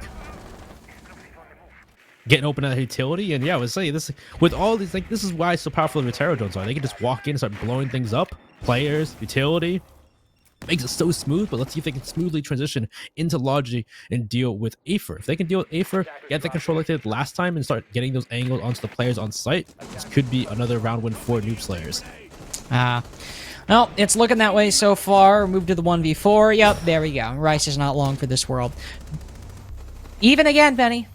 We said 2 7-2s in map 1 and 2. This one's got to be a close one. They're not disappointing. Now back and forth we go. It's like it was an interesting streak when it came to that, that first half for Noob Slayers, but looks like this half, like we had a bit of a streak from GASHER'S Goons, but now Noob Slayers, they're fighting back. They're able to at least take that tertiary site. They seem to have no problem tertiary site wise dealing with that aggression from GASHER'S Goons, pushing them back, able to pick off some of those returning players. And then even then pushing into Logi, getting that control, and then hey, from there you just pinch out the players either from the balcony or you just push in straight from Con into master bedroom, and you finish the round out right there. Maybe it behoove the GASHER'S Goons to bring that bandit or that Kai to stop them from opening Logi next time. Maybe. Attackers need to How do you know? locate and defuse the main bombs. Do you know? Do you know? But same point, they've won both the other sites, so they should be able to win the 7-5. Yeah, Sure. that's... Well, if they do the same thing again. Or if they're able to win them like they did, which it's never a guarantee. We'll see an adjustment by GASHER'S Goons. I believe. I don't think we saw Rice on the pulse last time, Benny. Correct me if I'm wrong. We did Yeah, not I didn't see think we pulse. did. Just wanted to... I was like 98%... Was that What? that round? Or am I thinking? I know we had a pulse earlier, but I can't remember who was playing the pulse. It might Well- have been on the Noob Slayers defense, actually, I'm thinking of. Well, either way, obviously it's got to be an extended round. The bomb. GASHER'S Goons going to be on the 2nd floor. They'll have to pull back later on. Noob Slayers, in all likelihood, well, they need to push these defenders back, hopefully get a couple kills. That's the strategy we'll see them employ. I can say that with certainty. And it looks like this time, actually, yeah, Noob Slayers looking to actually clear this roam. Last time they tried to go straight for site using that Monty or Pengu. And the last time wasn't, well, that's not quite the, unfortunately didn't go quite as they expected, going straight for site, despite the amount of Roman aggression from GASHER'S Goons. Especially because, well, pushing Monty, it is kind of slow, and it's kind of allows GASHER'S Goons to get back on the site. But so far, they've opened up some walls. They've now droning, but should maybe be difficult. But the Jackal's here from Triss, so should be able to identify the Bozzy of one player of Gasher playing the main stairs. He's going to back off. But so far, this should take a lot of their utility and time to try and really push these players back. And well, we see Hat already taking Triss down. He drops down about 2 seconds after, so the defense have got their pick, and they're saying, okay, Let's not try to gamble on something we don't need to. Taking out their Chief, Roam, clearing the Jackal. Sure, it might not be too much when it comes to their execute, but it's a body. That's the most important thing. But of course, Gasher, as he sees that two of his teammates are still in and around bar, saying, okay, I'll go up, maybe destroy some intel, help them out a little bit. Hat's having the ceiling rip open above him right now, so if anybody takes a 1, he likely has to take it if he wants to sit in this position. But his two bodies have moved their way down main stairs. Hat wants to take the fight. There we go. Vipoa tries to play it safe, tries to keep it close. That's still too close for comfort, as everyone's trying to take an engagement with Hat. None so successful. Does Dali dare to challenge him? He's pulled out the pistol to make it fair. Afer's not at all aware of Dali's presence. Bit curious, unfortunately, but Hat's feeling himself. He's got a 3K so far. He's got an ace today, by the way. Does he go for the same thing here? Dali, he's scared. He's shaken. He's trying to see where the Titan is. He spotted him in bar, and now Hat's on lower HP.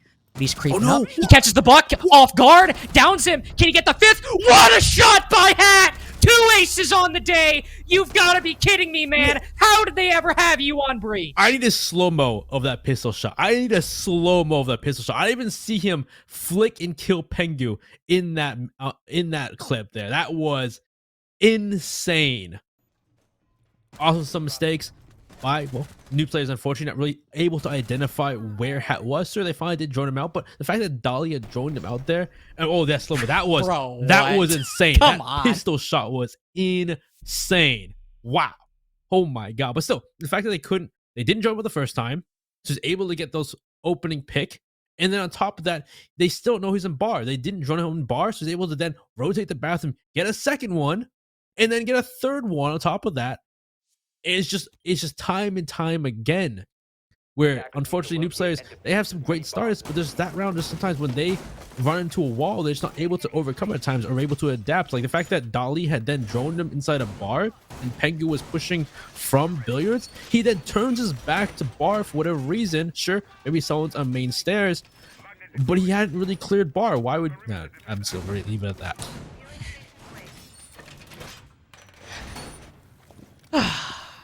2 aces today, Benny. That the pistol man shot, that's has crazy. 2 aces. That dude, like the first ace was kind of like just great on them because they're already kind of winning that round, but that kill right there on the Pengu right there, just wow, that was just all the kills really, because it's just a kill on main stairs. You got the great shot around on main stairs. You got a great shot onto Triss in the beginning, and they'll jump down the hatch. Woo, boy. All they got to do is win this one.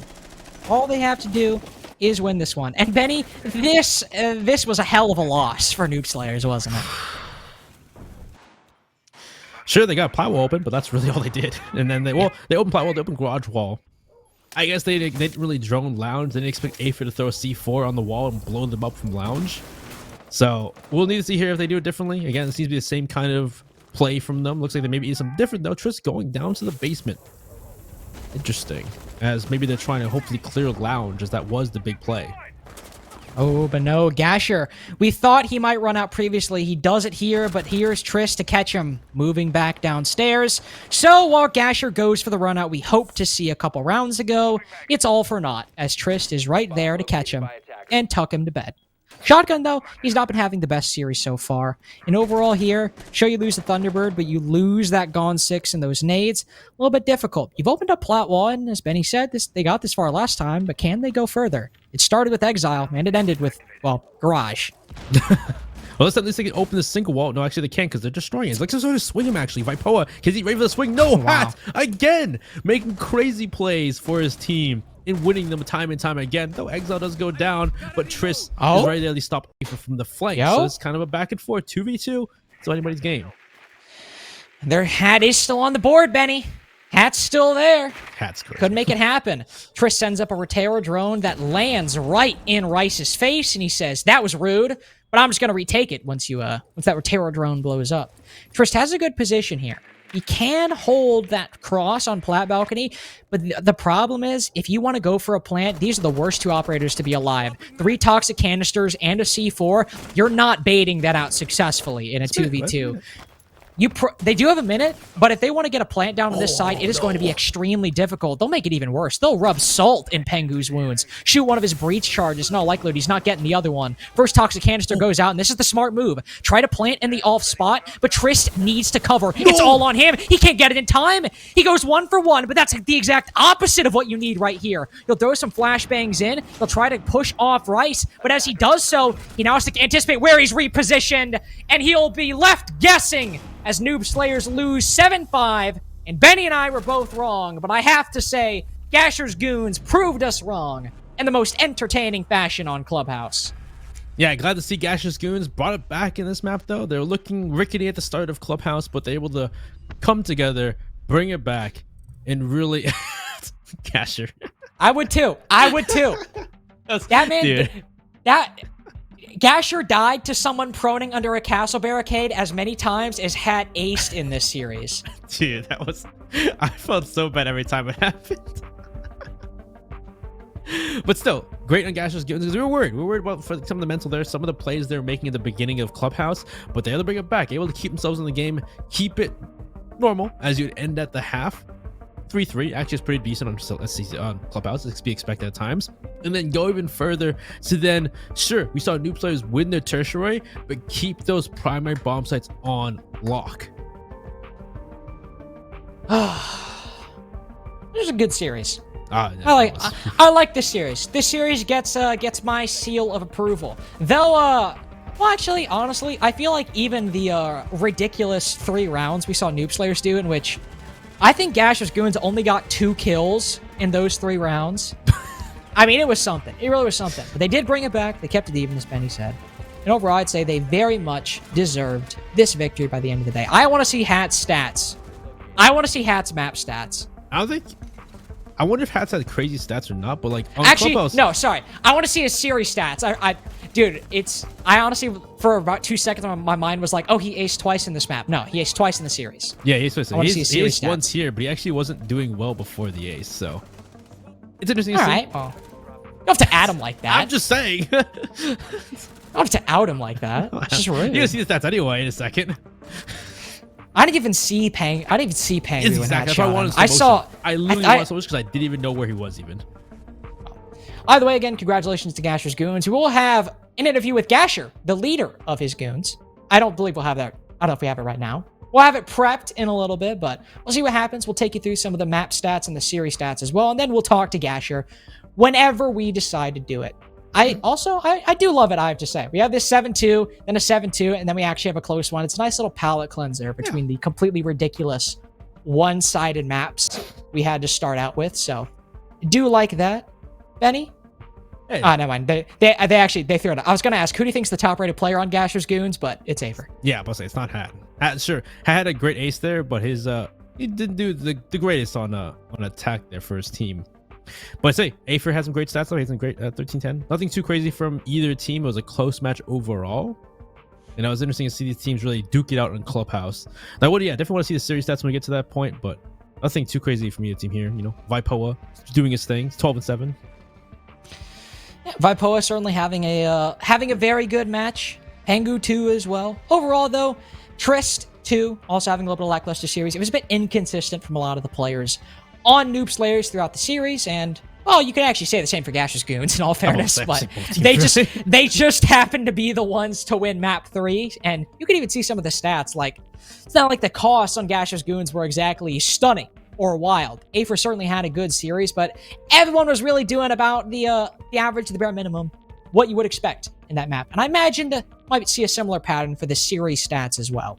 But we do have an interview, as I did spoil it. It is with Gasher. As they usually have, we will still take a couple seconds to get it all set up. I'm teasing it, Benny. This is what they call it's like introducing something in Act 1 and then having it come back in Act 3. I just love to hear Gasher's opinion of what happened that game for him. Yeah, Benny, you know I'm going to ask him about how they felt after the second match. Yeah, I mean, listen, I'd be mad. You'd be mad if we died to people prone to the castle barricades. We'd all be mad if we had to deal with that. I'd be so furious and livid. I don't know. I'm surprised they're able to collect themselves, actually play map 3 that well. Yeah, that was really? Just... You're like, if I were in the lobby, that'd be it. That'd be done. But I think we have him now. Yeah. Do we have Gasher? Yes, we do. Hello, Wow, your face is ginormous. Yeah. Jesus. Way On back stream. up. Sorry. I don't think it's you at the camera. I think it's just the way it is. But Gasher, first thing I'm gonna ask: when you go to sleep tonight, will castle barricades be in your dreams? Yeah, like, I mean, I've died in a lot of ways sludging stuff, but, like, I mean, these guys are doing the most. Like, I got a world champion telling people to put under castles to kill me. Like, come on, man. Like, what am I doing to deserve that? I was trying to get some holes over for my boys, but no, I can't do that in peace anymore. Hey, I mean, I'd say you did a fairly good job. You know, you guys started out a little bit rocky on club, but you started out really good in the series. I mean, no, not map 1. Map 1, well, guys had a 7-2 victory. Obviously super easy, but then map 2. Wait, was it map 2 with the hat ace, or was that map 1? I can't remember. Hat ace on Villa and Club. Well, obviously, I knew the club ace. Trust me, that just happened. But he aced on Villa and Club. Tell me, going into this series, now Hat, I think, you know, he's on new roles. He was kind of more on, kind of trying to find his place in the previous roster. Is Hat a player to be feared now that he's kind of been unleashed on entry? I mean, Hat's always been feared. Like last split, we had role problems. It was pretty obvious. I mean, I was playing entry at one point. Like, it got that bad. I'm not really, like, the best on entry. But, I mean, I'll get it done. Yeah, I mean, the thing with Hat, I finally just kind of, like, said to him, like, all right, like, you're entering. Like, there's no, like, out of it. He's like, okay. So, like, we got him on frag rolls now. I mean, he's still learning, obviously. Everyone has something to learn.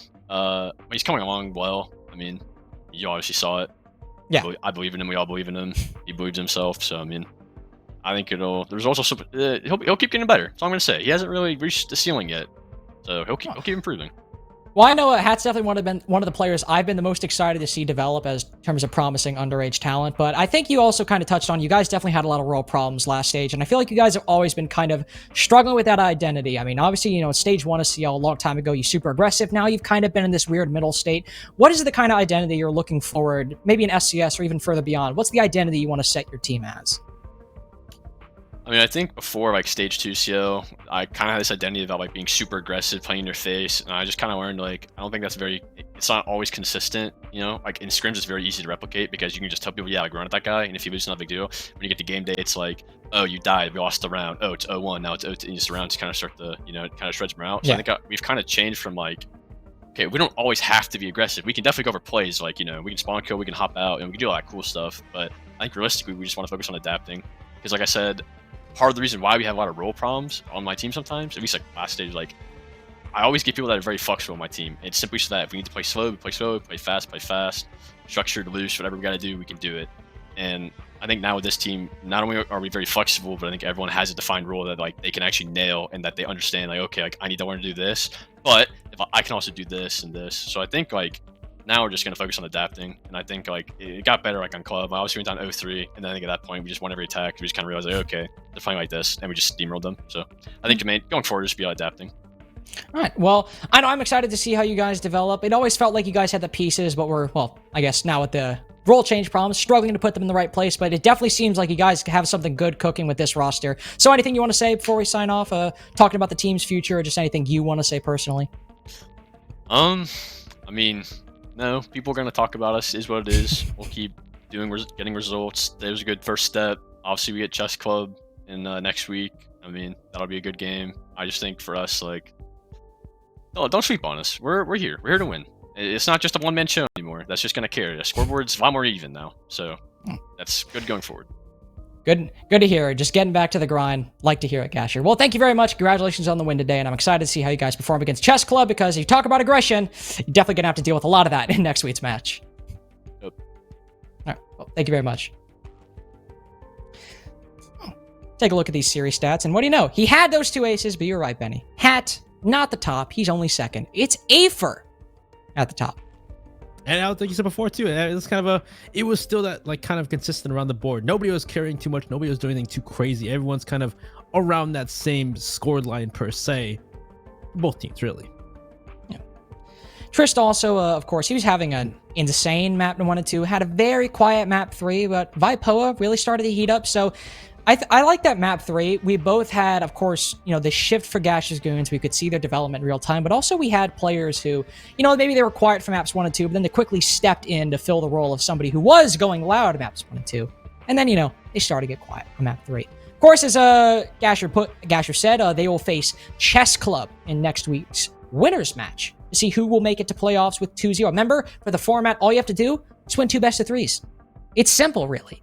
Like, how could anybody not do it? Well, based on how the format works, 2 teams are forced to not do it. Just the way it goes. If you lose 2 best-of-3s, you're gone. You're out. Yep. So take a look at that format right now, Benny. What do you think? How you feeling about these games? GASHER'S Goons have looked interesting so far, but against the aggression of Chess Club, though, it seemed like they had a bit of a problem with some of that aggression from Noob Slayers today. So I'm interested to see how that goes. Team Mystic versus Noob Slayers. That's a match too as well. It's like, I feel like Noob Slayers have a lot cut out for them. They really do. Well, I definitely think they made a compelling argument as to that fact today. Definitely think they have a lot to offer. I am still a little, obviously I don't want to call anything just yet, but I definitely think Mystic might have a little bit of an edge in that match, but with how Noob Slayers were performing in the 3 maps today, I think that one, just kind of like how we talked about going into GASHER'S Goons versus Noob Slayers today, that could be a 3-mapper, could be a very close one, just have to see. We don't have that tonight. We have another series later. Before we go, of course, want to take this time to, once again, shout out Mike and Ike's, one of our sponsors here at SCS. I always talk about the mega mixes, Benny. What if you're just feeling the original? What if you just want some, yeah, you just, well, they don't have any, they actually, they don't have any vanilla flavors, actually. I mean, like vanilla is like, the normal one, the original. Well, Benny, you were unfortunately vague, and I didn't pick up on that fact, so I am forced to clarify. The original, of course, it does have half the flavors of the Mega Mix and the Sour. You could just go with the traditional 5. That's what I like. That's usually what I go for. So thank you to Mike and Ike's, as always.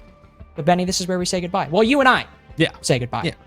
We're not done for the night here at SCS. We're instead going to pass it off to Crow and Jonah Jayswills, as I'm sure you know him as, for the second series of the night. So goodbye from me. Goodbye from Benny. But hello, Harrison and Jonah, as they will take you for the second series of the night. And so, goodbye from us. See you after the break.